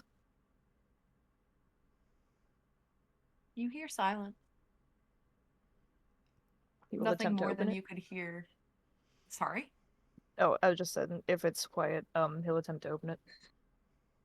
Appears to be not proper locked. Like, you're looking at it and like the door is slightly warped. There is like clearly a like a lock on it, but you, kind of pushing against it a little bit, you aren't sure if it's locked or if it's simply stuck. Branson, would you mind giving me a hand with this real quick? Branson will pause. You also have noticed that after like him watching you like do all of the investigating, and he like especially focusing on the window, he moved over beds because, as you know, he sometimes wakes up in a certain way, so that way he might be pointing to what could be an active threat, especially since probably during that time he got the message from Razvan. So this way he can quickly get to the door and react if something tries to get in the window. But at that point, he will get up, let whatever piece of armor he was taking off himself go, and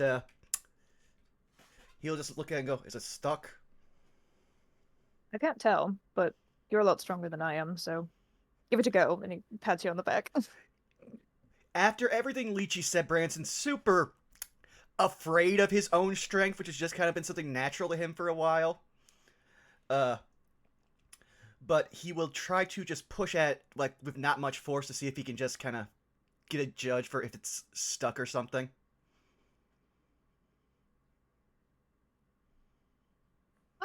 Go ahead and roll me an investigation check. Will do.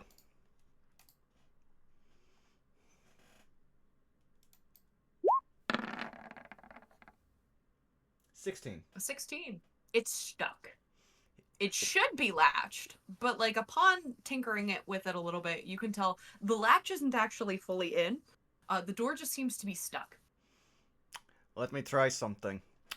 He says as he now turns the knob, slightly pulls the door a little bit up, and then pushes in. Go ahead and give me a strength check. Oh boy.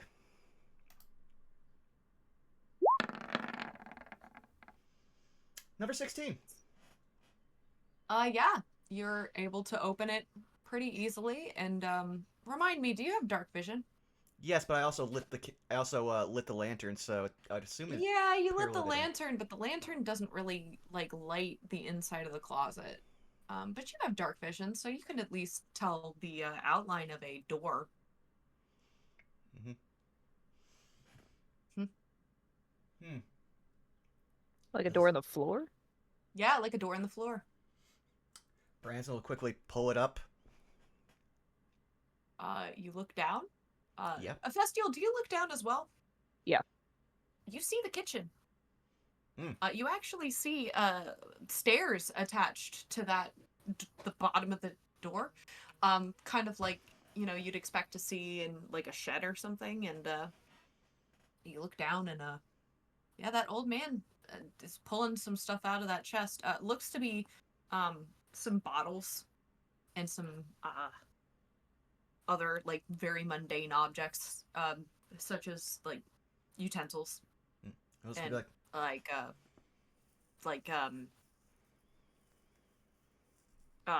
bartending tools as well.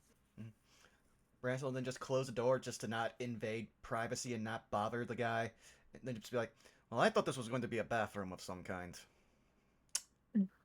Yeah, that's all right. Well, I guess there's 3 points of entry. That's kind of odd, but whatever. We're fine now. Alright, well, 1 second here. He'll do one thing.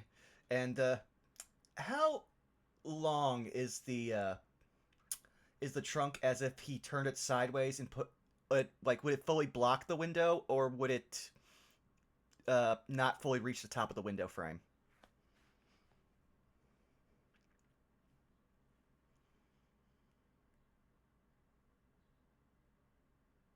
It's not super high. It wouldn't reach the bottom of the windowsill. It more so is long. At spanning at about, give or take 7 feet long. Well, he was gonna turn it on its side, so that way he could, again, he's doing similar to what he did when they were in Melancholy, when they figured out the windows might be involved with the nightmares. So he's making it so that if the window does open inward for any reason, the trunk will be in the way, or at least the bottom of the trunk will be in the way. You aren't sure in this exact moment, assuming if there's anything in that trunk, that the floor can handle that. He will check and see if there's anything inside the trunk. As you open it, Mm-hmm. strikes you as odd. There's a shovel in it. There's also a pair of worker's boots. And there appears to be a stack of used clothes. I guess whenever he's not renting these rooms, he's using them for storage.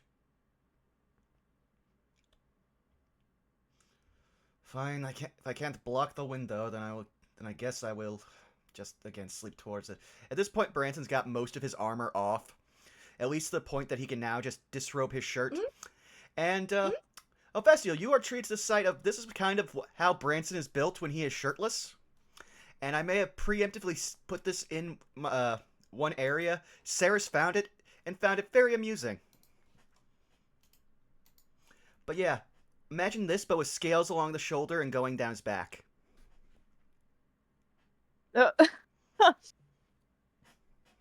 Awesome. All right. Yes, ignore the twink. But yeah, Branson looks like that. And you'll notice that he's got a bunch of small scars across his front, but very few seem to go onto his back to where the scales travel down, get thicker on the back, like around the back of his neck, and then slowly fall down and slowly make a pattern that that if I would actually say with you, I'm not sure what part of the world you're from if you would know about these type of snakes, but above game it is a typical cobra pattern with making like the flaps, and then on the inside there's two sets of scales that make little circles.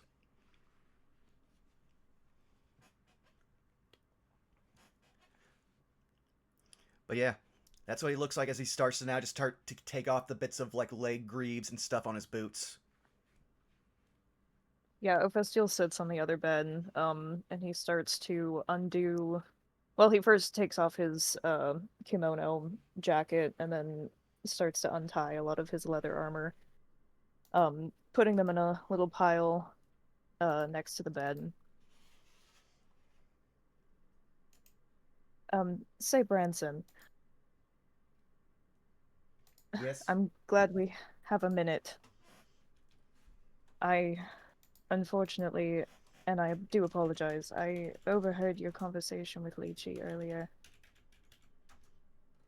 You will watch his mood sour, but he will keep listening. And, I don't want to keep, beating the dead horse, as they say, but, I just want you to know that I empathize with how you're feeling right now. Coming to terms with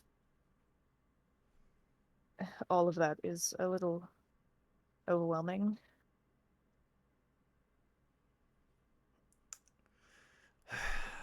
I spent 5 years of my life honing myself into a weapon, and it is only since coming to this land and being surrounded by people I realize I am a weapon that cuts both ways. There is no changing this. Well, that's not true. I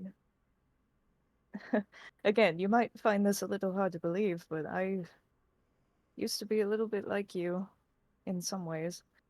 Um, Pain will do that to a person. But at the end of the day, I learned a lot of things about, how you have to behave in order to achieve your own goals. And if I may, if it's not too forward, I'd like to offer you some advice. Alright. He kind of stands up and paces around the room a little bit. See, the trick is that you never want to show your full hand. Like when I first met you, you have kind of this, really intense energy. And, like when it comes to normal people, they get a little overwhelmed. And at the end of the day, a lot of them are just trying to survive. So anything that you put out that is, that angry or even scary, it's going to put them in a fight or flight.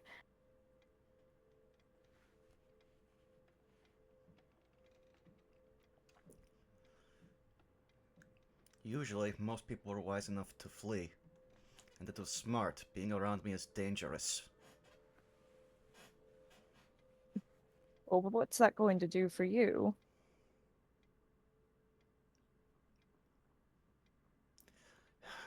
You're gonna see him sigh deeply and pinch the bridge of his nose, and he's just gonna be like, stop getting attached. Are you afraid of getting attached to other people? Not afraid, but I just... My entire world was destroyed, robbed from me. I have dedicated my life, as I said, to becoming as much of a weapon for my own revenge as my axe. Since then, this tavern and every other tavern I've been in is as much a home to me as anything else. I stay a few nights, possibly hunt some dead, then leave. It's all I know besides tracking.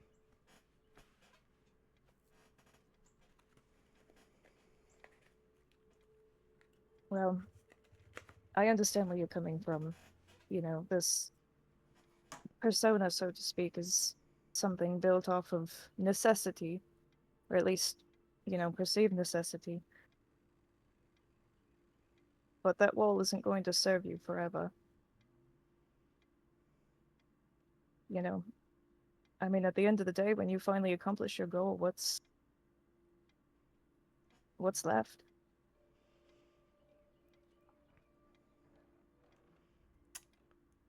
Well, I'll either be dead or just keep hunting undead. At least that there'll be someone out in the world, or at least this world, making sure nothing happens to anyone that was like me ever again.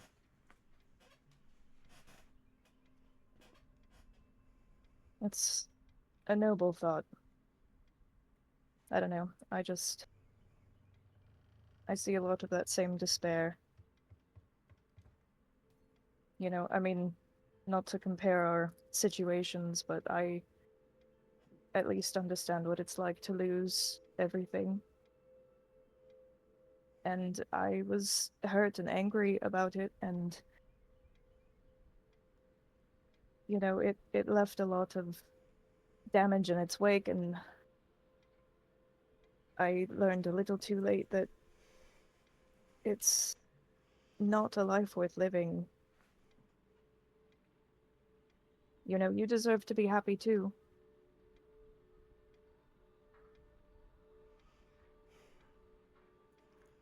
I don't expect much joy to come along the path I am taking.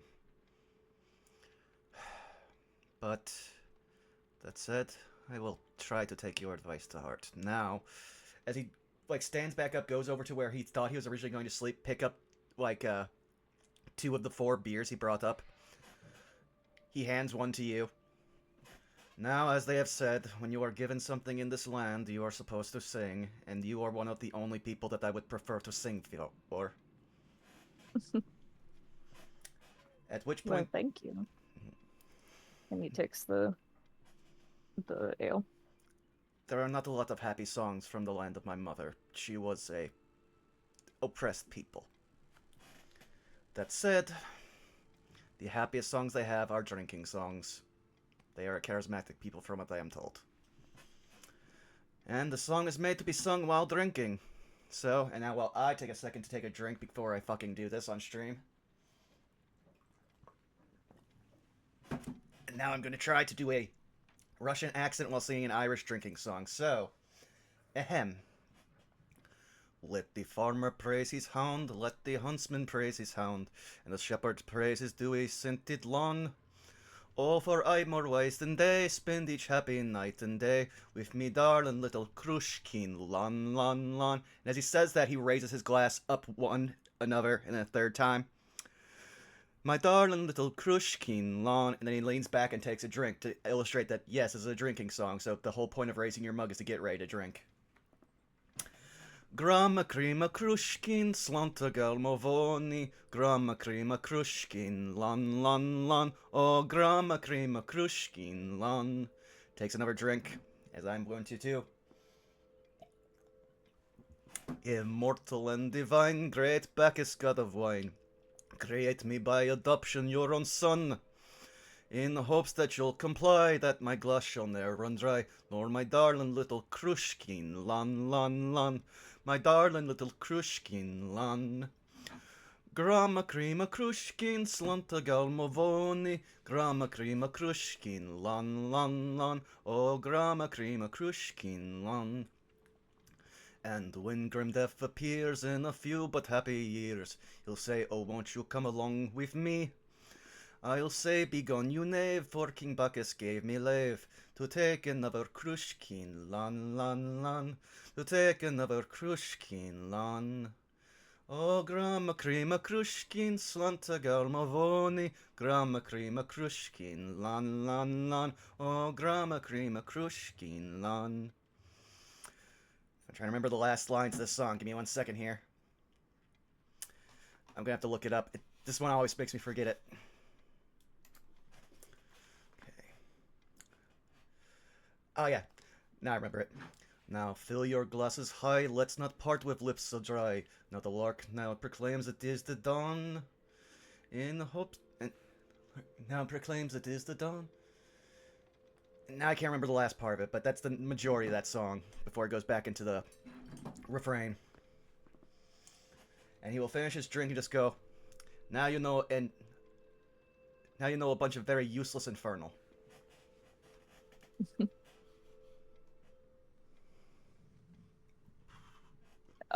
While Branson was doing that, Ophestial would have like kind of clapped, not super loud, but given him some sort of a beat and mimicked his movements.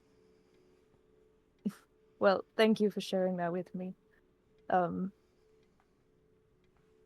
Perhaps when I'm a little bit more rested, I'll have to show you some of the music that I used to learn perform actually. Well, it sounds But well, it oh, go sounds ahead. it sounds like by necessity I will learn it either way. We're going to be getting a lot of food and staying in a lot of inns probably. I'm excited, honestly. This is fun.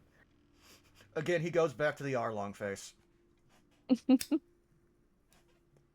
will never understand you people, but of the people I could have been tied to in fate, you are someone I am coming to very much appreciate. Now pass me the rest of my drinks as I finish them for the night. He hands you his drinks and he looks at you for a second and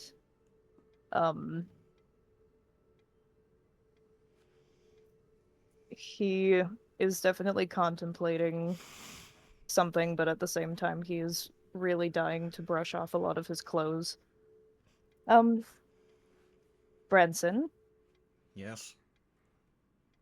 I am going to show you something that might be a little shocking, but you'll have to excuse me. I'm very uncomfortable and I need to get some of these clothes off.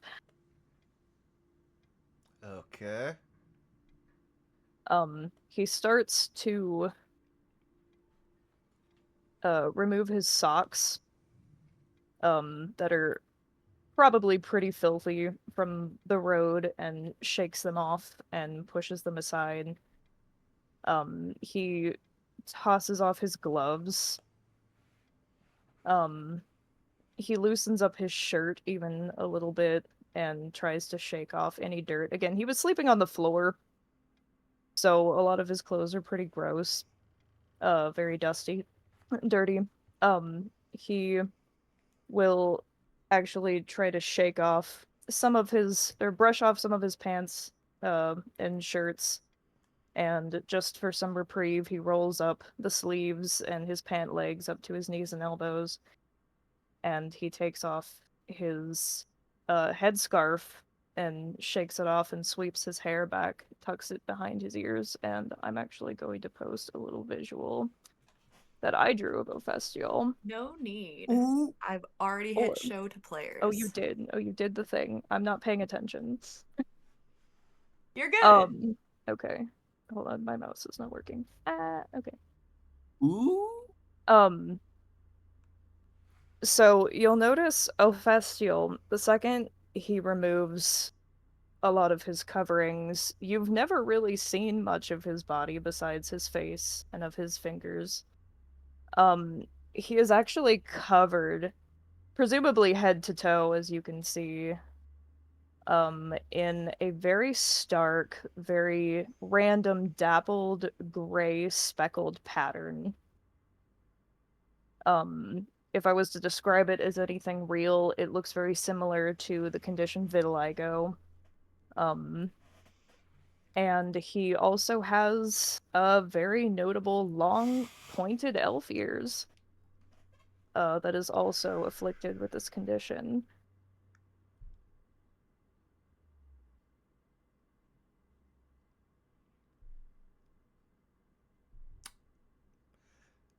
Above game, would Branson have knowledge of this given the wide collection of peoples that traveled in his caravan?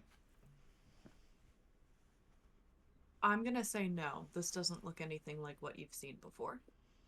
Okay, then there'll be a quizzical look, then it'll be like, okay. Like, there's gonna be a dawning knowledge of he doesn't know what he's looking at, but he doesn't say anything, he doesn't seem to have any, like, aversion or shock, just did not expect this. Not, that's about it, just did not expect this. And he's even like scratching his head, like if you've worn a hat all day or like a Mm, wig all day and you're just itchy as hell. Yeah, I mean, I'm not really sure what to say. I usually don't expose this, but uh, since we're in a private room and all, and I don't think there's any visuals up here.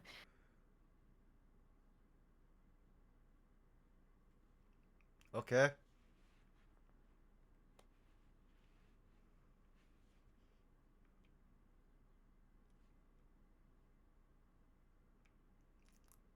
Well, alright.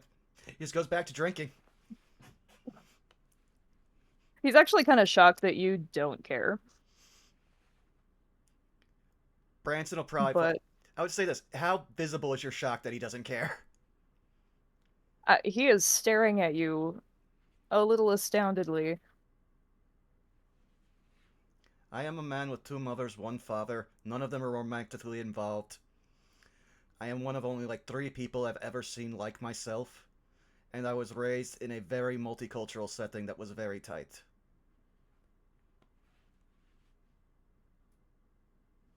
You know, fair enough. uh, I just nonchalance is never the response I get. But in a way, that's actually very reassuring, so thank you. No problem. I was raised to judge people on the notion of their character, and if they were lazy. Well, not everyone shares your same sentiment, but... Oh, one more thing. That, journal. That journal you showed me, the page the other day. Did you say there was a whole journal? You're gonna watch him smack his forehead, just like yes. Well, actually, no. He'll first notice as you're saying that, how you were much more reverent with your headscarf. Then he's going to like look at himself like very frantically go down to where his top layer of clothing is, untie his bandana, fold it very carefully, despite his very big his very big strong hands that also have claws at the end of them, and then put it in a place of like put on top of the trunk, and he'll be like, then he'll smack his forehead and be like, yes, yes, it's in my pouch over there. As you see, he took off his belt. He goes inside to see if he can find it. You should be able to like, it's a it's a fairly like normal sized journal, so it'd be in one of the biggest pouches that he has. I also realized that the thing we constantly are forgetting, I've also been walking around town with the orb. I can't wait till you get rid of this thing.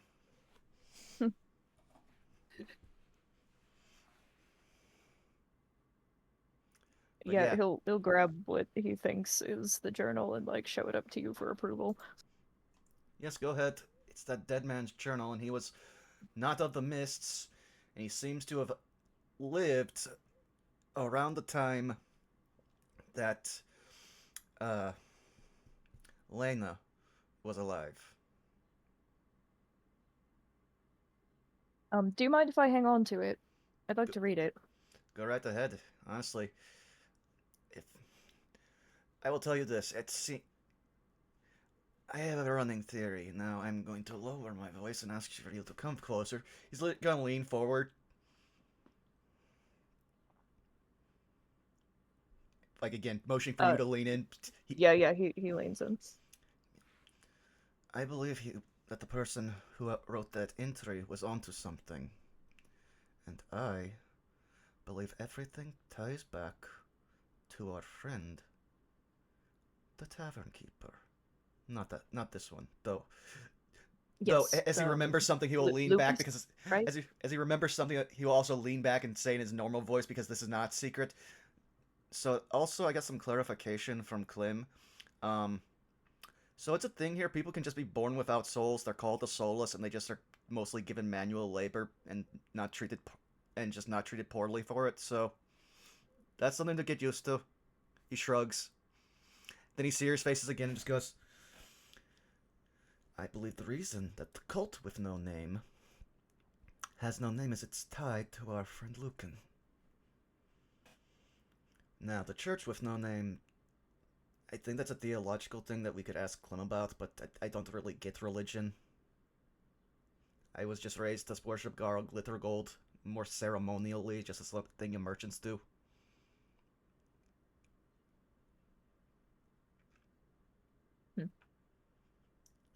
But it seems that he was tracking all of the things that we should probably know. It's happened, at least from what I'm parsing together, at least 100 to 150 years ago, so much so that even long-lived races like elves would forget things like magic, and the only reason people could remember Harkin Lucan is through oral tradition. It seems academia and the people that knew it were burnt. So much so that the traditions and knowledge are no longer a thing. And only the druids remember because of oral history. But yet Clem has no idea what that word even means, and that's very bizarre. Again, a lot can happen in 150 years, or so the elves tell me. Or at least an elf told me once. They can. Yes, I find this all very fascinating. I'm still trying to catch up. But a lot of threads don't seem to perfectly connect. And it seems like that cult might have something to do with it.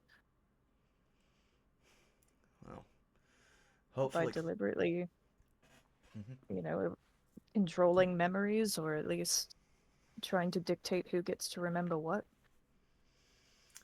That's true. According to Clem, they were made into what they are at the same time as Lena, but they woke up very recently and were able and have no memory of any changes, or seem to have come from a time much more akin to this blank century.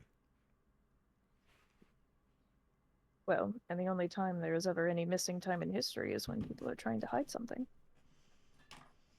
Mm-hmm. My only But hope is my only hope is that this cult is not as strong a force, because I worry if Harkin Lucas was truly killed, or if possibly his memories were taken from him, if the control of this domain was not wrested from him. For you and I know there's at least one person who is able to control the mists and draw people here. And he has a certain scar.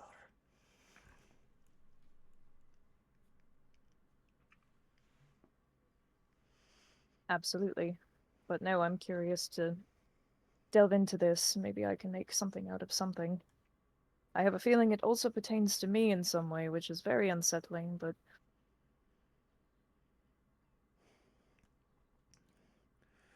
Well, I will let you read until you need to sleep, and then I will finish my drinks and pass out.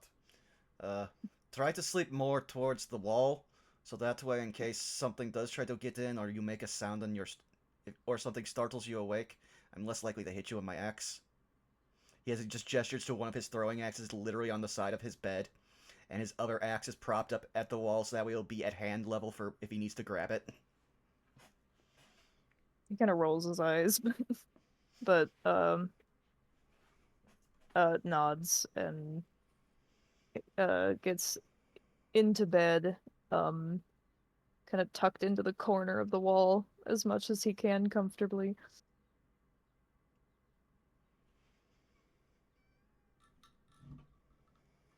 Two things. Mm-hmm. One, how quiet were you both? Were you stealthing? For that this part, I whole would time. the part where we were talking about the journal probably would be stealthing with slight moments where we would break stealth again, like again where Branson talked about things that weren't connected. But at that point, it'd I'm just gonna be need okay. I'm gonna need a stealth check from both of you. Oh boy. Okay. Because on passive perception, a Festial, you would have heard the sound of creaking floorboards during your conversation. 18 on stealth? That is an 18. And a 14 for me.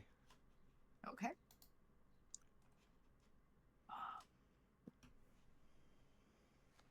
I'm sorry. Did you if you had more to discuss, then finish your piece. But I wanted to make sure that I got those rolls. Thanks. Nah, Branson's just gonna sit on the side of his bed, go through his last 3 beers, and then just lay down again. One hand is already wrapped around a throwing axe, and he is just at that point he's probably just conking out. It's been a very long and emotionally draining day, so I think he's pretty much out for the night. Okay. Clem. Well, first off, I should say, actually, excellent seeing you two. If you don't already have inspiration, please take one. Thank you. I believe I do, but thank you. Clem, Hello. I appreciate your patience. I am here. You are. And you're leaving the split boar. Where are you heading? Indeed. Home. Probably just kind of winding through various streets. I'd make my rounds towards the areas that are kind of like louder at night. Mhm. You know, the usual kind of Clem isn't like Clem kind of acts almost like a neighborhood watch. No one asked him to. Like there's nothing official about it, but that's just kind of what she's up to. But it is like on the way home. It's just kind of like meandering a little bit. So, first things first. Upon leaving the split boar, you walk down the steps, and the first thing you are greeted by is the very gentle feeling of spider legs on your shoulder. Omen, how are you today? Anything, and kind of like reaches down the hand, and it kind of like crawls on. Anything interesting of note that we've found? Remind me, are you able, is Clem, is Clem able to like hear Omen? Is Omen able to speak to you? Omen is able to both telepathically communicate with me and actually speak out loud. Okay. In your head, you hear, I am afraid to inform you that the walls have ears, my friend. Ah, I see. Perhaps I was a bit hasty in my speech in there. No, not that. When we left, when you left and your friends left, the duo at the table stood up and seemed to sneak behind the barkeep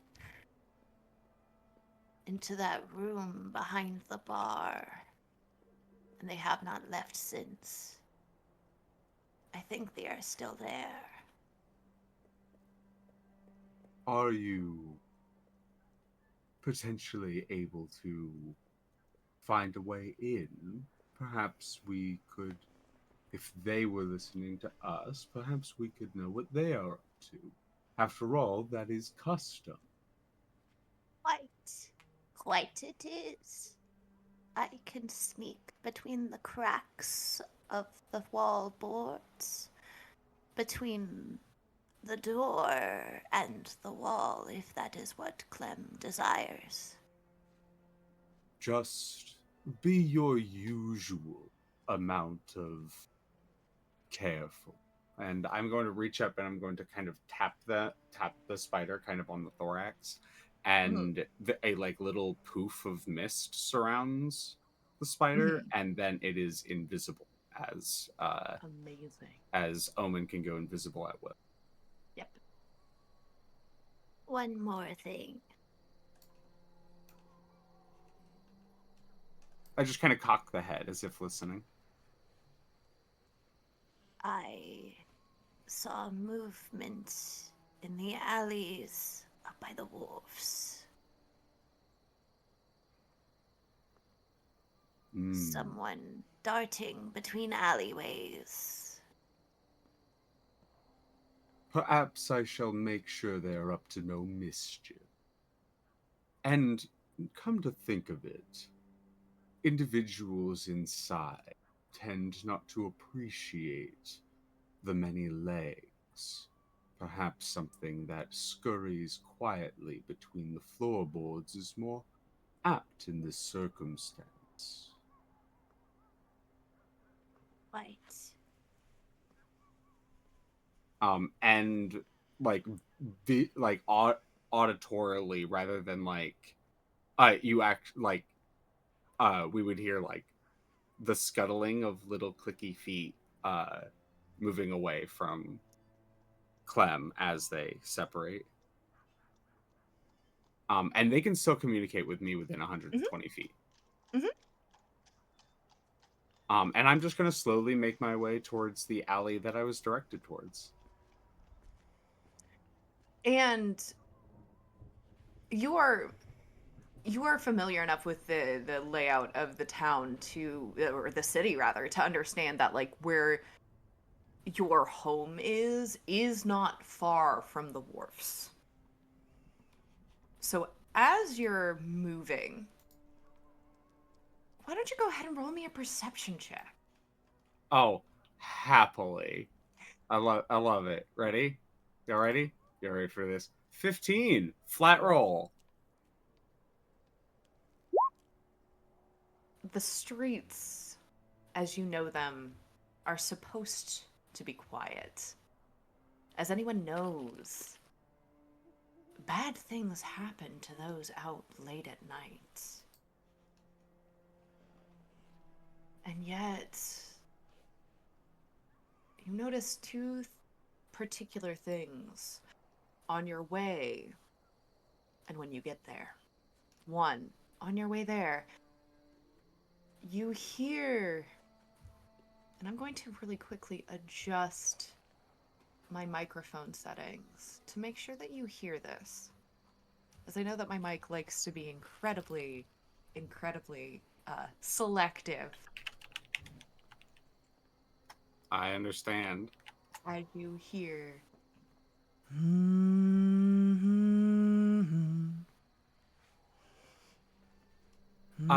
Clem would absolutely begin humming along.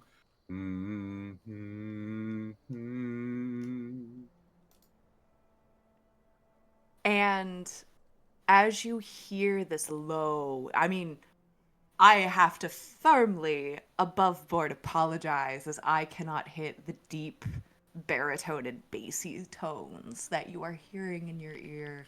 Oh. Yup.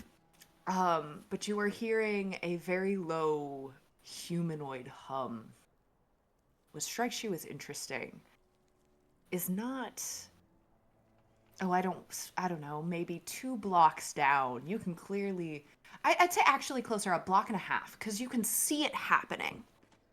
But it's a little distant, right? As you see someone lumbering down the street. But the figure that you see, at least not by the perceptions of, shall we say, the average folk, and of course, perceptions and biases can always be deceiving, but what you would expect of that voice does not match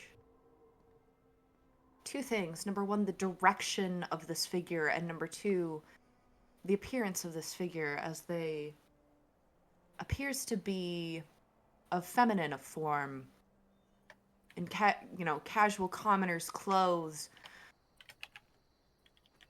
a long skirt and blouse, their skirt billowing in the breeze. They seem to be walking, again, lumbering almost, as if following this.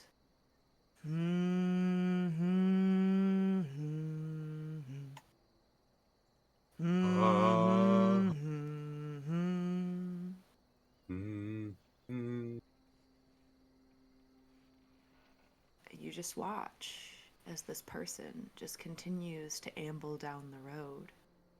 And as you continue towards the wharves, one other thing catches your eye. And again, it's more like not what you would expect to find, but also knowing you exactly what you'd expect to find. And that is, as you look at the wood on the dock, well, normally I'd ask you to make an investigation check, but with that 15 perception, it's very easy to see the black fungus in the shape of footprints for approximately a solid 10 feet, entering onto the wharfs and then leaving. I was actually going to, as I kind of spot that, and I assume that that's fairly close to where I saw the figure. Clem would be interested enough in that to start following the figure. So the figure actually seems to be in the opposite direction. Like, I would turn around. I'd make a detour. okay, I'm not up to anything. sure. As long as everyone else in the call is cool with that, I do not want to take too much attention away from anyone else. You're the one in danger. Take as much time as you need. Okay, sure, yeah. I just want to. I don't want to like hog any spotlight. I appreciate it, Leah. This is your space. Go for it. All right. Don't worry, I get to pester them more later. Yeah, I followed the creepy humming figure further into the misty streets Yeah. in the middle of the night. In the middle of the night, when the lanterns are starting to die down. In the lands of dread. Yep, in the lands of dread. And Clem is just And- humming along, just mm-hmm. It's kind of beautiful in a very weird way because your voice and that voice are harmonizing in a way that is both eerie and yet gorgeous. And yet you don't know where this voice is coming from. Clem absolutely feels like Clem is not reading this in a creepy way at all. Clem is like, oh, what a fucking lovely stroll. Oh, the mists are out, look at the moon. Yep. I'm just like, oh, the beautiful humming, like absolutely enjoying themselves right now. You watch as this person is heading closer and closer to the river. Headed closer and closer to the lower toll bridge.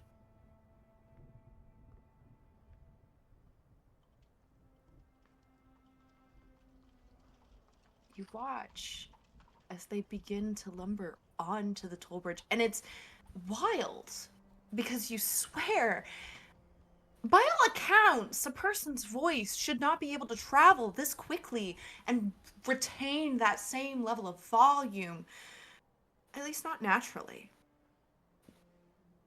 Not by anything you've ever experienced before in your life, and yet you hear it plain as day, almost echoing under the moon as this hum continues its tune, and this person just continues waltzing along almost in this haphazard, very clumsy steps across what you watch as this ricketing, swaying, groaning bridge. And they look almost like they're kind of shambling, right? Like stumbling Yeah. a little bit. Yeah. Oh, pardon. You might want to be careful. The bridge is a little unstable. If you are inebriated, perhaps you would like some assistance in crossing so you do not fall into the river. Roll me an insight check. happily. Please roll low. Please roll low. Damn it! I told you I'd roll a natural 20 in a really clutch circumstance. I told you. It was coming. Yep. They don't even seem to process the fact that you've spoken to them. And the kicker is that, like, you've met your fair share of inebriated folks. Usually people who are intoxicated will give it, but like still conscious, will give some sort of recognition of like that they heard something. This person seems too focused on following the sound. I would like begin stepping a little bit faster just to kind of make my way up to them. Almost like worried about them, that they're like that something's wrong. Mm-hmm. Because of Pardon?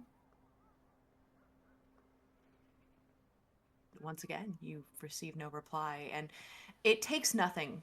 With how slow that they're walking, it takes nothing for you to approach them.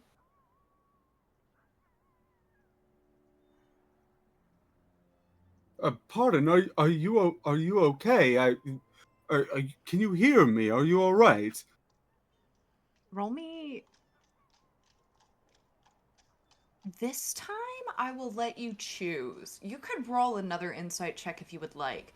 However, I would say that you've probably gleaned as much as you can from this person, so I will offer you, if you would like, you may either roll a Arcana check or a History check. Arcana or history. I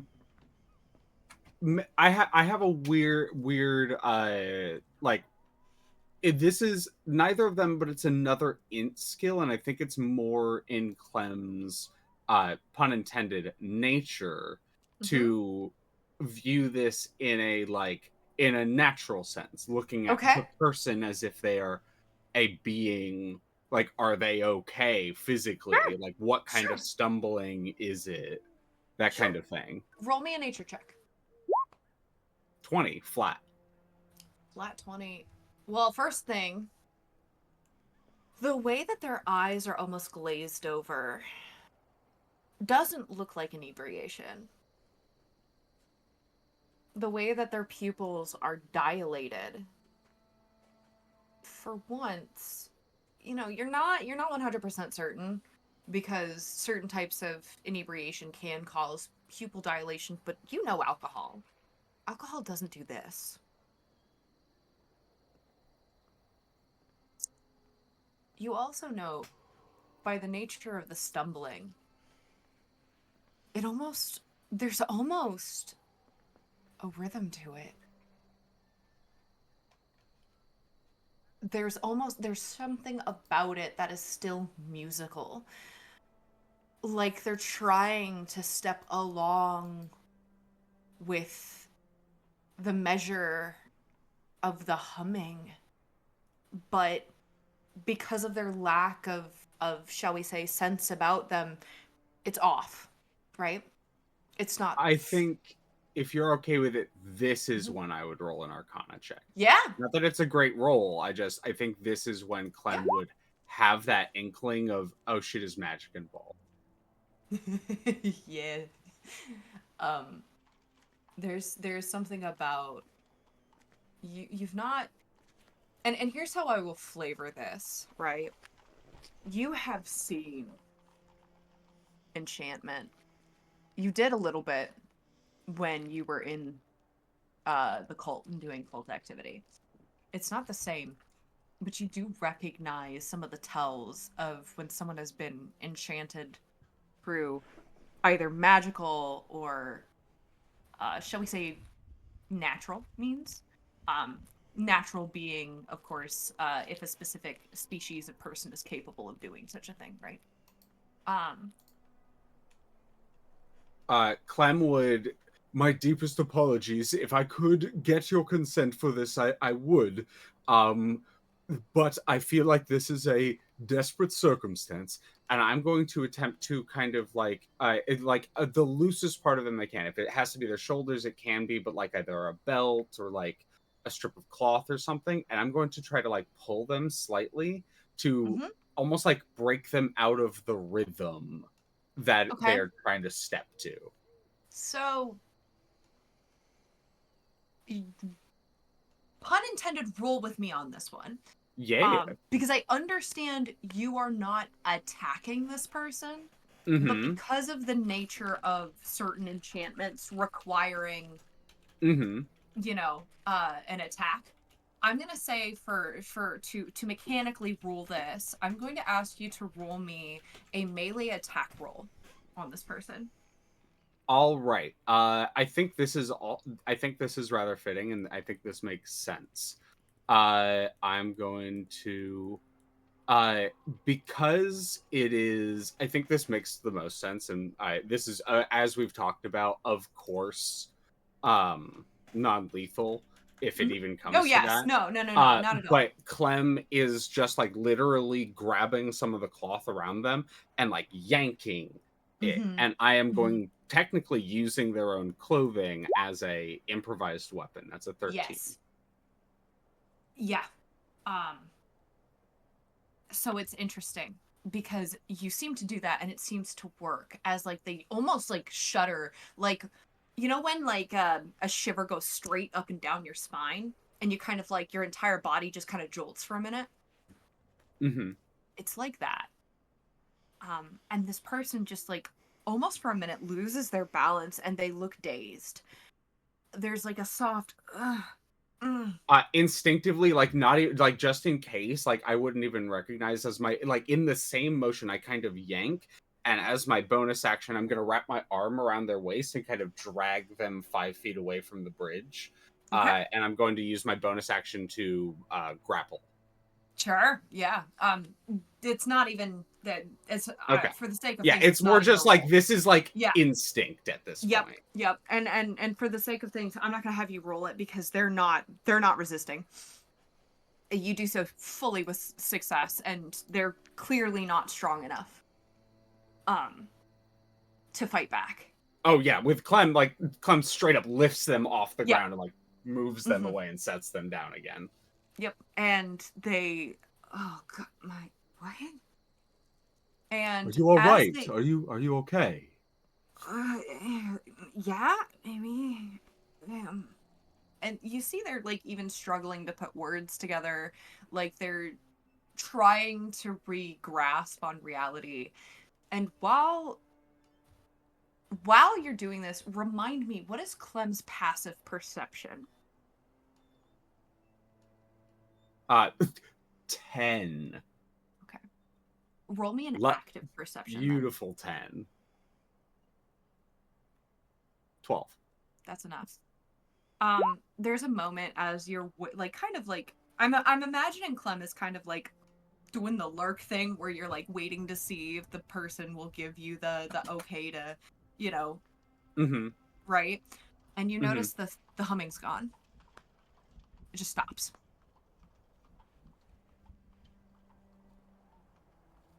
I'm going to really quickly hum the tune that I was humming along with to see if there's any reaction from the person. Okay, hold on a second. Hold on a second. You're gonna make me roll some dice here.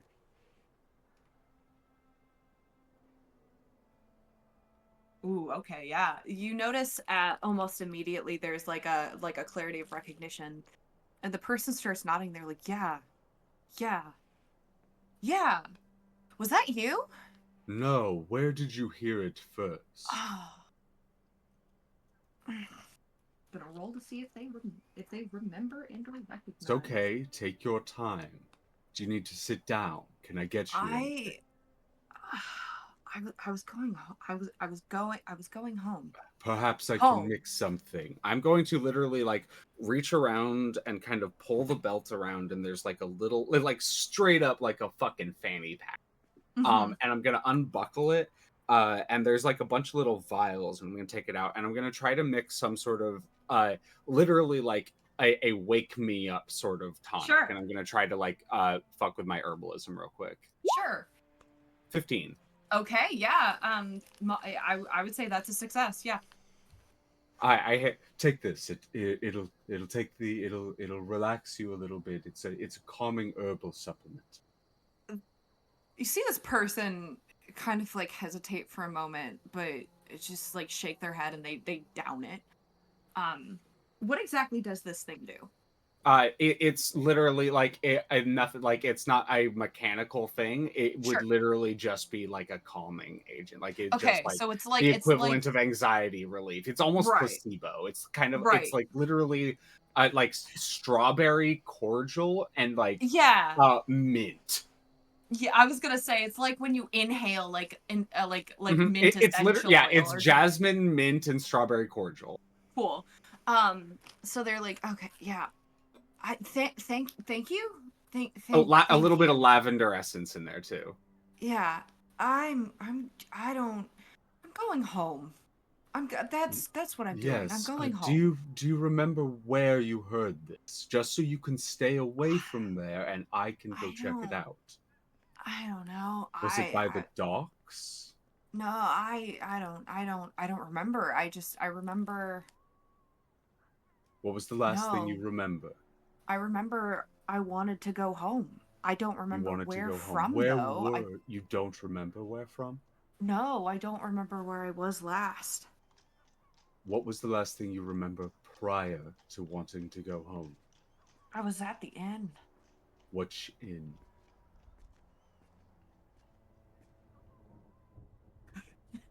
That's a natural one. I don't know. What is your It's- name? If you do not mind me asking. Oh. What is my name? Oh, I should know that. You should. Oh, that's weird. I don't like that. Perhaps you should come with me. Does the split boar ring a bell? No. I want to go home. I'm going home. And this You person remember where just home like, is? yeah, it's, and they point down one of the nearby streets. May I escort you there? Sure. Very I mean, well. I guess I can't stop you. I just want to make sure nothing happens to you. Do you have family there? Mm-hmm. Yeah. I'm going to escort him, but when I get there, I'm going to ask the family their name. You notice that when you approach the house, it's a little run down, it's a little ramshackle, but it's not like a shack, it's a proper house. More on the, shall we say, in the more middle section of Lower Skald. You notice that all the lights are off in this house. Not too odd because it is nighttime. I'm going to knock on the door. Pardon, sorry the late hour. There is no response. But the person gives you like a pat on the shoulder and goes, hey, thanks. I guess. I put my hand on their shoulder. Are you sure this is your home? Yeah. And they gesture to the number on the door, like the house number. Which generic house number. Yeah, this one. This is mine. Yep. And you don't need an insight check to know that this person 1020% believes it. But you don't remember your name.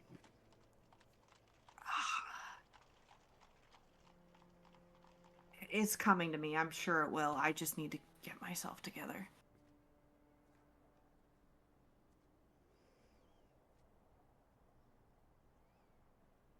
Clem is. Oh yes, it's Henry. Henry. Thank you, Master Henry. Please, let me escort you in. And I will go to open the door for him. Yeah, and you do so, and he goes in, and it's a pretty generic I mean, it's a pretty generic house. It's got like the entryway and a clear area where they have like a fireplace and you see a hallway, like a small hallway, that leads off into like the right, and the person just kind of again pats you on the shoulder and says, "I really appreciate you, but Yes, take a seat. I'm going to find someone to take care of you. No, please, you've done plenty." And this is, you can tell this person is actively trying to gently and non-rudely asking Yeah, you to leave. Clem is a little bit like pushy with how friendly they are sometimes. And this is definitely a little bit one of those circumstances, but they will call down they would like raise their voice a little bit just so potentially if someone is in the house and is just sleeping, it would wake them up. Yep. Well, if you're certain you don't need anyone in the home to take care of you despite your memory loss You on hear the a way door home, slam, like from then I down the will be hall. leaving. Take care. like the energy of like, yeah, you definitely whoever was actually in the house, you definitely woke them up. I will like pause at the door to make sure that the person that comes out isn't like, you know, a fucking robed cultist with a dagger ready to No, fucking... it's a small Yeah. child who Yeah. is very grumpy, rubbing their eye. Oh yeah, Clem fucking leaves. Clem goes, oh shit, oh, I feel so bad now.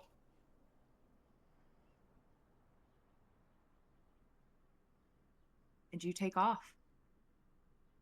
Do you do anything else before you head back to your shack? I make a note to myself basically to stop by a couple inns first thing in the morning. Like primarily the old Kartakass, and to see if Henry was there the night before. Okay. That would be the that's like what I do first thing in the morning. Sure. So like not before going to bed. I just like I make a note to that, and I trust that Omen will be in rat form tracking the two individuals. Yep. And if you're good, that's where we're gonna pause you. Perfect. No, yeah. Sounds good to me. Yeah.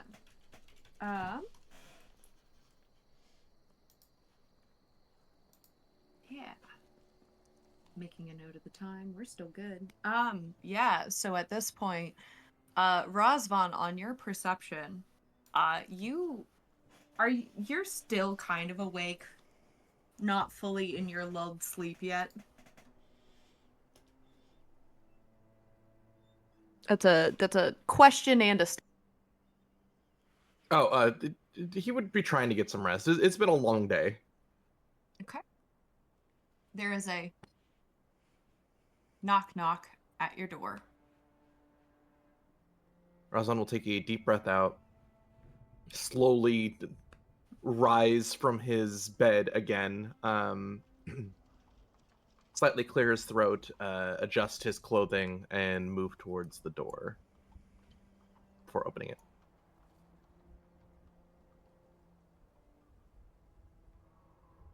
You open the door and you see none other than Angelique standing there. Hand on their one hand on their waist, the other hand actually on the hilt of their saber. Apologies. Oh, I'm so sorry. I did not realize. Did I wake you up? Yes, it has been a long travel. Are we expecting trouble? No, it can wait. He looks at the hand on the saber.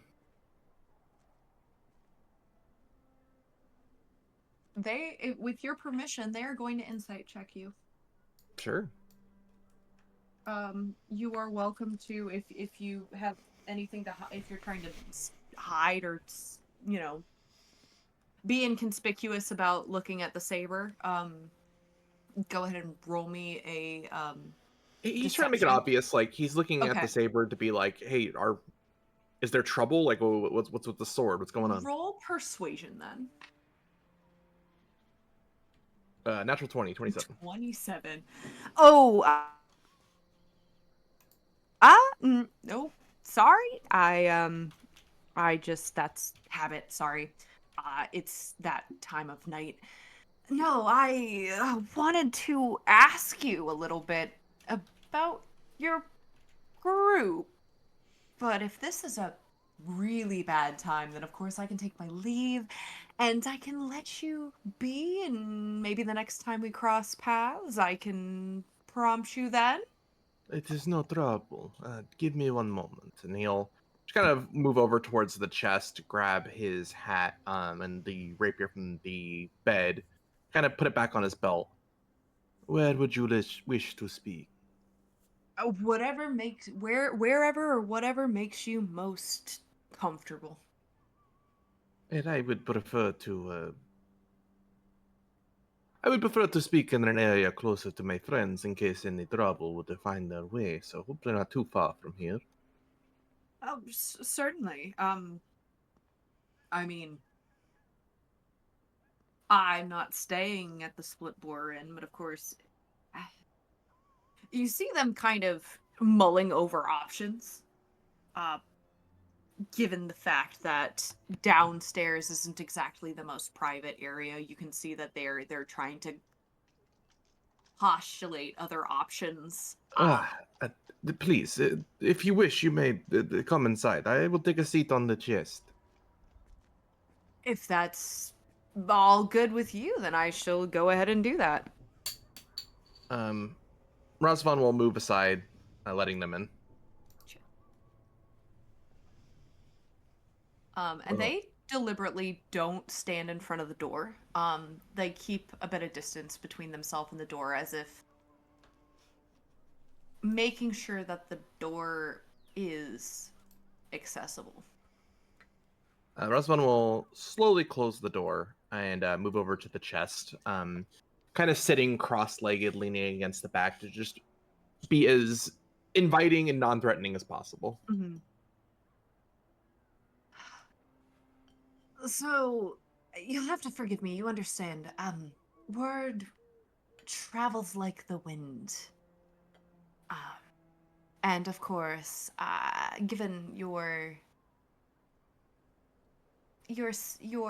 status as an outsider, I have no doubt in my mind that some of the customs, as I noted downstairs of yours, are not exactly, shall we say, apparent to you? Obvious, shall we say? So it felt very wrong of me, to, shall we say, consume the gossip without also offering some. I believe I understand where you're coming from. But please, Yes. he'll pour himself some wine. Would you like any wine? Please, that would be excellent. The bed is yours if you wish, or wherever you wish to stand or sit. And he'll pour some will- wine for himself and hand one to them as well. They opt to sit right there by the wall, and to make things interesting, I have a question for you, Lena. Are you still awake? That's a fantastic question. I am probably still not quite asleep yet. Like kind of roll like roll me a perception check. okay.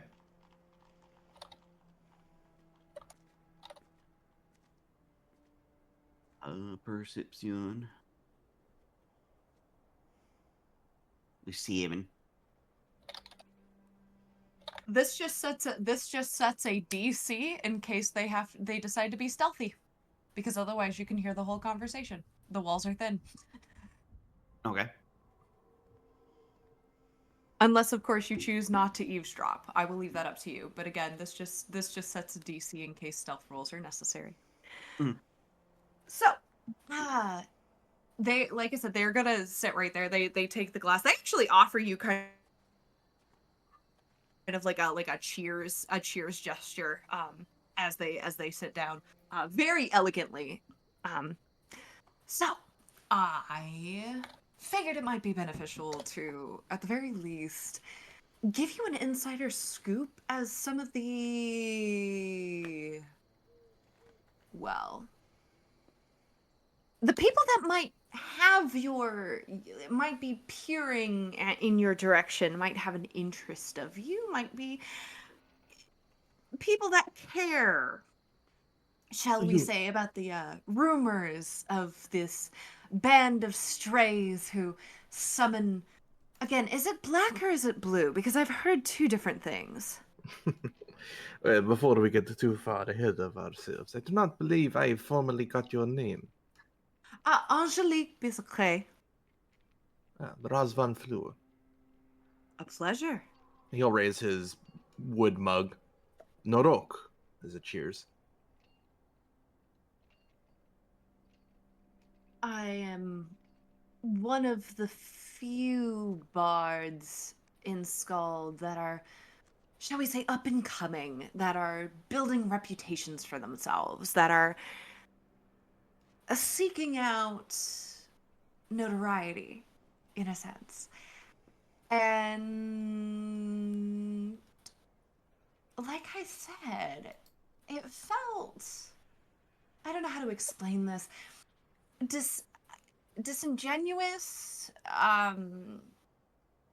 perhaps a little sleazy of me. I understand people can be two-faced and, you know, doing what they will, and of course life is a performance, but I couldn't help but feel a little too advantaged at the prospect of knowing more about you than you knew about, well, really, it seems like even the city that you're in, if I'm not mistaken.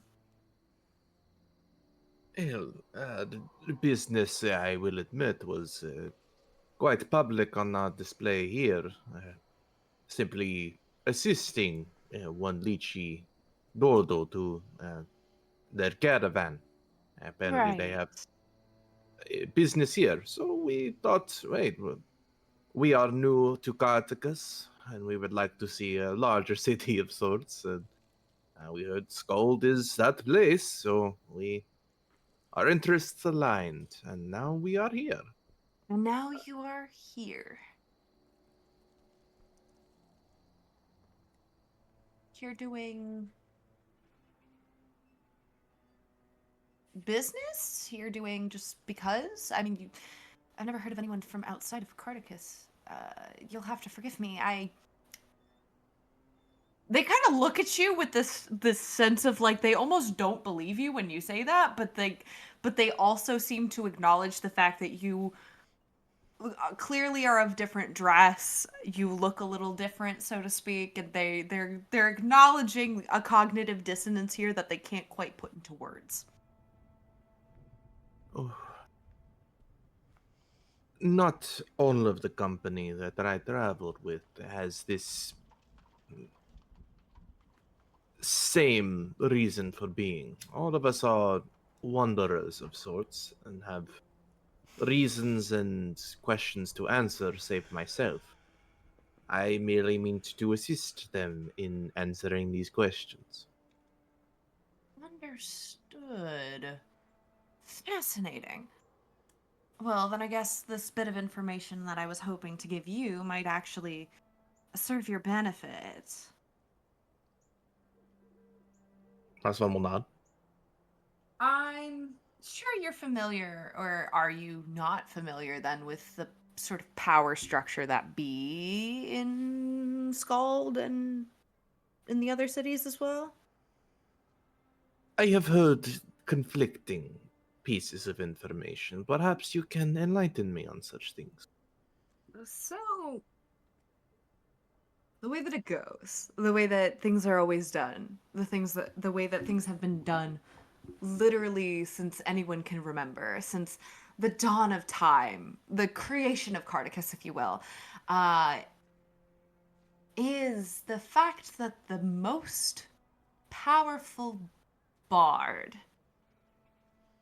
the most powerful performer in all of the city, is the one that controls the city, the one who becomes the Meistersinger. Now, of course, right now, the current Meistersinger is Meistersinger Jenkins. But of course, and they sort of flick their braids very, very glamorously. There's a hope that that will change. Who do you think would be the next Meister singer? Well, if everything goes according to plan, it would be me. But I do know that I have some contenders to deal with, and quite frankly, part of my curiosity as far as you all are concerned is whether or not you're my competition. Ah, we encountered this once before in the previous town that we had traveled. No, we are not in competition for being a Meister singer. Well, that's fantastic. And there's just like a complete shift in there's like the mischief is still there, the flamboyancy is still there, the glamour is still there, but now they're just kind of completely relaxed. That clears that up then. Apologies if we had entered under strange circumstances. We are still getting our bearings to Kartakass and certainly Skald. Certainly. And your friend made made quite the show. So you can understand where the curiosity might inlay in my terms at the very least. I can only imagine the suspicion that would be caused. Considering every meal would be accompanied by at least 2 songs, it would seem everyone could be in competition with you. Ah, but there's a difference, right? For of course, the name is part of it. And of course there are, rules and the traditions, of course, as to how those duels and progressions therein lie. And just because everyone sings does not mean that everyone is a performer. And do you? But of course. I would like to see it one day. I'm sure you will. I have no doubt. And there's just like a giant grin on their face. Like they're not a Cheshire Cat type of character, but like if they could Cheshire Cat grin. Ed, are there any more questions you have about me or my companions? I am all This too isn't- happy to sing their praises. Oh, for sure. But of course, remember, this is not about me asking questions, at least not now. We might later give a good, shall we say, trade and exchange, but right now, that's not the important part. It's about settling balances. Of course, like I said, there's the Meistersinger, but there's not just the Meistersinger. See, there's a few other people, myself included, right, that are traveling, of course, across the many inns, that are seeking, an audience, if you will. It's funny. You would think that with the amount of people that are vying for attention, that they would host another competition sometime soon. They say that Meistersinger Jenkins is nowhere to be found, and thus a competition cannot be held because a Meistersinger must be present if there's to be a competition. I know that you have... As I know that you aren't necessarily interested in that, but to that point, like I said, it's more about me putting some people on your radar that may or may not take interest in your existence here and may get the wrong idea about what exactly it is that you're doing here. So, if you don't mind me just giving you a little insider knowledge, I feel like it's only fair at this point. Razvan will take a sip of his wine and look towards them. So, first and foremost, this is a question, but not to, of course, exchange of information, but just for a baseline knowledge. How much do you know about the inn circuit here in Skald? Oh, very precious little. Okay. I will try my best to drop relevant information, but not to give too much, of course, as that is costly. The reason I ask is because one of the other storytellers that I'm very, I wouldn't say acquainted with, but who seems to be, shall we say, trying to work his way to the top as well. He simply goes by Larson. Um, he seems to frequent the other two inns. There are three inns. There's the split boar, of course. There's the Fireside Frischka, and I can spell that for you.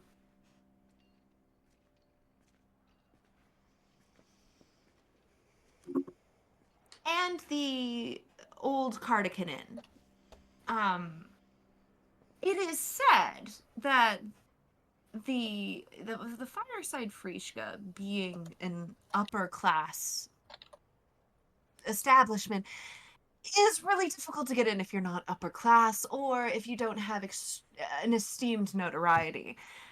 But what's interesting is that only the bards that have Harkin Lucas's favor can play in the Old Cardigan Inn. And I know nothing about this old man other than the fact that he apparently is extremely selective in who he allows to play for him. But apparently, from what I've learned, now of course I'm not entirely certain how true this is, but from what I've heard, anyone who wants to be anybody, anyone who is fit to challenge the Meistersinger, not only would benefit from playing in the Old Cardigan Inn, but would be on his good side. On Lucas's good side.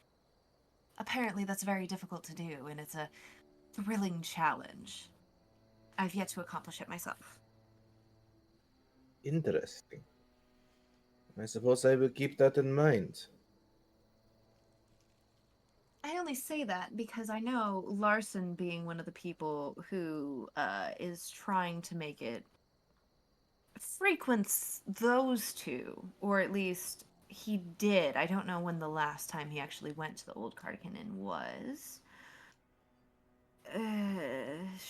Shrugs. The other one who frequents the Fireside Frischka as well is a man by the name of Matthew Swiftsinger. However, I don't necessarily know how, given your current stature, how often you'd cross paths with him. He seems to keep to upper class establishments more frequently, versus Larson, who just kind of does whatever he feels like.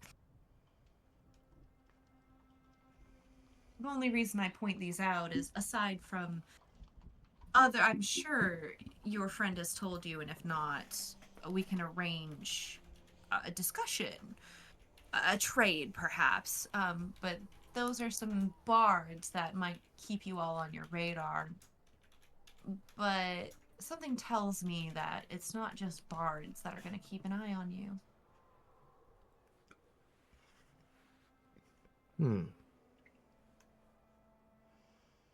I suppose I appreciate the information, but thus far I would suspect everyone who's in Skald is keeping at least one weathered eye upon us.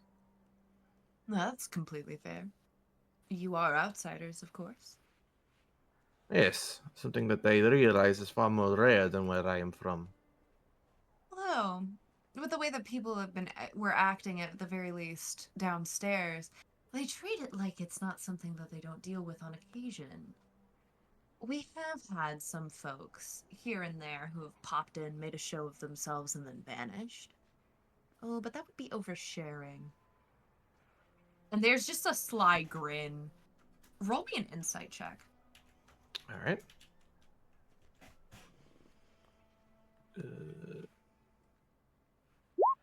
13. Yeah. It's very obvious that this person is trying to set up a trade with you and is trying to coax you into trading with them right then and there. Like, it's almost like they're deliberately plopping too little information. Like, offering you hints and teasers, but not actually giving you enough to go on, with the deliberate thought of, well, maybe they'll pique your interest enough to exchange in a trade. But you seem to repeatedly be dissuading them by not taking it. So they're like trying different things that might grab your interest to do a trade with them. Kind of realizing more of their intent. Sip some more wine before putting the mug down. Sit a little further upward. I believe I am beginning to understand the nature of this conversation, at least a bit more.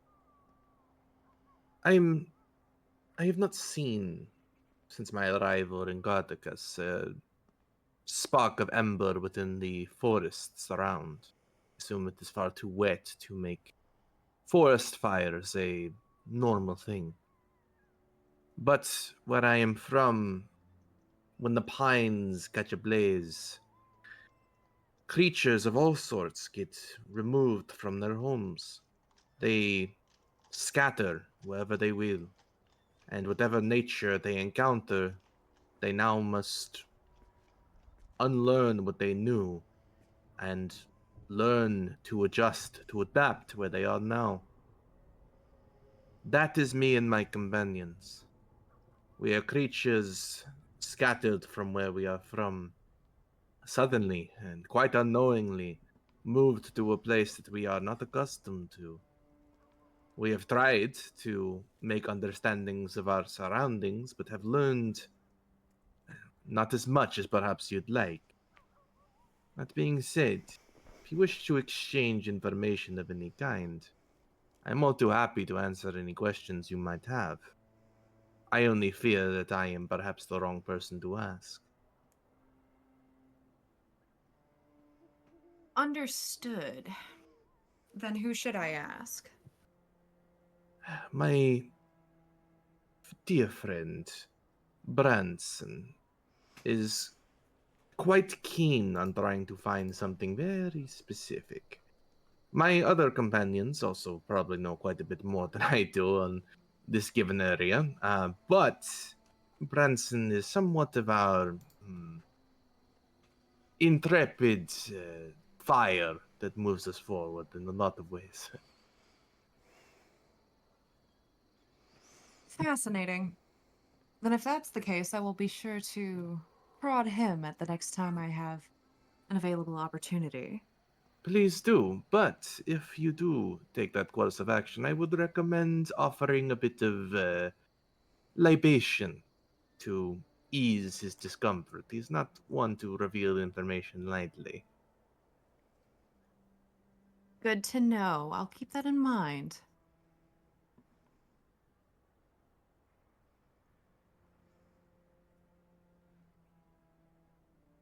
And they will with that stand up and um they will dust themselves off and down the rest of the wine that you've offered them. And you notice right then and there that they cast prestidigitation to clean the glass before handing it to you. Apologies, I could not be more assistance, but it was a pleasure nonetheless to meet your acquaintance. Well, and if nothing else, I would say we've settled our balances. It's only fair. It is only fair. Well, I won't keep you up any longer. Like you said, it's been a really long day. I Indeed. will shut the door on my way out. Have a good evening. You as well. And they will offer you a salute, which seems to be a sort of almost like a there's something about it that almost feels like it's not quite like blowing a kiss because they take their fingertips and they like brush the side of their cheek and then sweep it outward, not like super hot, super far. They don't fully extend the arm, but just like a little bit as like a little bit of a flourish, if you will. Um, with one hand, seemingly their dominant one, before they open the door and they step out. And sure enough, they shut it behind them. Before they do, Razvan will unfold himself in response to the salute, and in a very practiced but very knowing manner, will give a cordial and far too high class a bow with a smile in response. They smile in return, and again, they step out, shut the door behind them, and all of you collectively can hear the creaking of footsteps as they make their way down the hall and towards the spiral staircase. Razvan's gonna lock the door. Kind of check both mugs, make sure they're properly clean. Put them in his pack, take off his hat, and then go lay back down. And you all 5 of you, have a very restful evening. No dreams for anybody. You wake up as you've slept, feeling fully rested.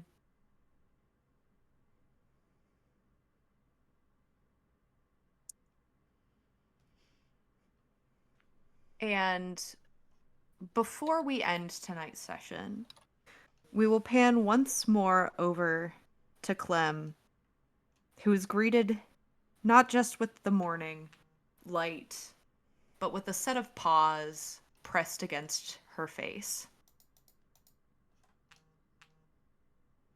Oh, hello. Hi. Find anything interesting out? I think the two people who were overhearing your conversation may or may not be employees.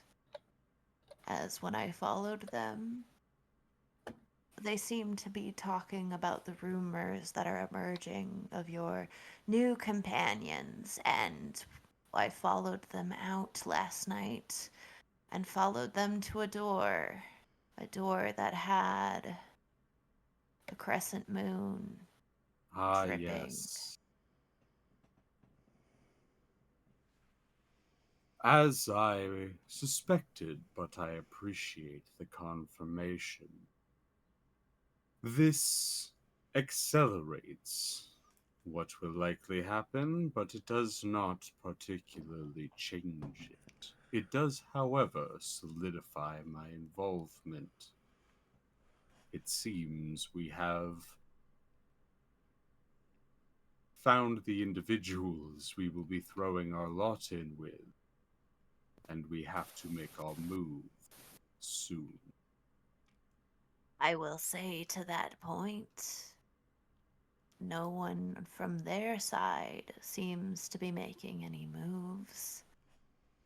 As when they went inside, I heard no conversation, nor mention of the strays that sing. And with that, that is where we're going to end tonight's session. Oh boy. Woo yeah, woo yeah. Ooh. I love knowing that a whole bunch of pissed off werewolves that have put a hit out on us and are just stewing. Oh, but great session. That was fun. Good I like job, y'all. play. We did it. Good roleplay. You survived another night. Yeah. but Thank now- you, Saris. Oh yeah. Thank you very much. It was a very fun game. This was Yay. very fun. Thanks. Thank you for playing. Shall we start going around the horn? I know some people have to start getting ready to do other things. I will let whoever goes that wants to go. Nose goes. Nose goes. Nose goes.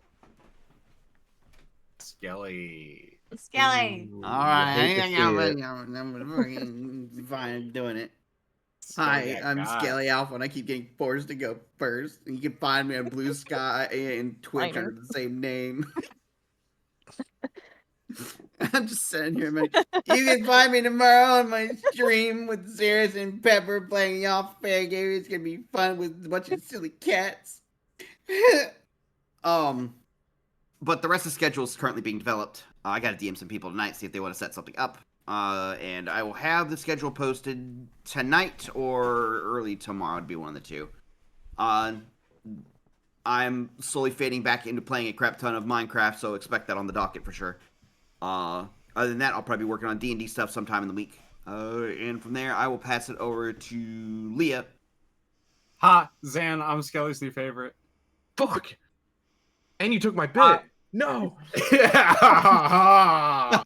I am Amusing Thalia. I am on Twitch at Amusing Thalia. I am on Blue Sky at Amusing Thalia. Zan is on Blue Sky at Sinilus Grim. I'm I gonna throw you in a am. river. I am going to be DMing not this week, but every week, starting next week. The first session and episode 0 are out on Distortion or on Devils and Dice Rolls, and we will be live at Distortion Devil on Twitch for Kazuro's Guide to the Cosmos, of which 2 of my lovely players are in this call right here. And as I dribble, I will toss the skull towards Zan, my player. Yay. That's me. You can catch me over on my Twitch channel. I got way too many TTRPGs. If you want to see what I'm doing and when, you can catch me over on my Blue Sky, as Leah mentioned, as Analyst Grim. I post everything that I'm streaming there. Catch me there, and I'll throw the skull over the Kaz. Oh, I'm Zan's favorite. All of you are going in rivers. Yeah. 2 of you live in my state, making it very easy to do. Are you ready for the good time? See, I know where you live, Zane. You don't know where I live yet. Yeah, you don't know where I live. Shit. Yet. I'm going to bed. Yet. The trick to mine is the fact that, like, I'm happy to tell where people live, but you have to brave going through the K-lid of America to get here. Florida is my defense. Ohio. Yeah. Hi, I'm Kaz. I don't stream. I sew things, and you can find me at Instagram or Blue Sky at Kaztastrophe, and I'm just doing my little thing. We're working on competition stuff, and that's about it. So yeah, that's all I got. Let's go, Sarah's. Well, hello. You can find me all over the internet at TixDixel, unless I'm participating in a stream, and then you won't find me there. Tomorrow we are having a Scrunkly Cat afternoon on Skeleton Alpha's channel, like you said. And then we got, like I said, a pretty empty week this week, but that's mainly because I'm doing the work stuff. So catch me not this week, but the following week for some more TTRPG madness. I think that's everyone. Vaughn. Hi, you've already found me here at twitch.tv/BurnoutVaughn, where I reteach Skelly, we stand the homies. You should know about this and protect yourself accordingly. But with that being said, you can find me on Blue Sky and YouTube at Burnout Vaughn, over on Patreon at Burnout's Bar. I also have a very sparse week with only Phase of Our Lives, which is in the end stages. We think we've been to the 3 places that we're supposed to go, and we don't know if we're doing anything right, but we literally just broke into some super powerful hag's house after wrecking her infrastructure, and it basically said, you know what? War were declared. We're deciding war were declared. Let's just lead a whole, like, insurgent team into her castle. And oh, there's about to be a show on? even better, we have a stage to fight on. But following that on Saturday, we have Saved by the Spell, where, oh boy, we're on the elemental plane of water on a pirate ship. What could go wrong, says the guy who nearly killed the entire party and the entire crew last session. So, aside from that, yeah, I also have very little going on this week, so I might, again, if certain games get pull people in for stuff, I might be there. I don't know where I'll be. I don't know if I'll even turn on OBS, so keep an eye out. I don't know what I'm doing. But we are going to raid a good friend of the channel because, well, maybe if you like how it ends, you might want to go back through several hundred episodes. Well, not several hundred, but at least over 100, I know, episodes of a different D&D game. Because our good friend Farting Tart and CG, who's been teaming up with many people from this channel, their long-form game that has taken 4.5 years, I want to say, is ending tonight. So, I'm going to send you over for Exalia Regalia, The War of the Shattered Sun, the finale. Thank you all for coming out. What should our raid message be? Ah, dang it. Ooh, hang on. We have time. We have time. We can think about it for like a hot second. Rumors. Rumors. You know what? That sounds good. Yeah. Yeah. All right. Thank you all for coming out. We'll see you again in 2 weeks' time. We love you. Bye-bye. Bye. Farewell. Bye.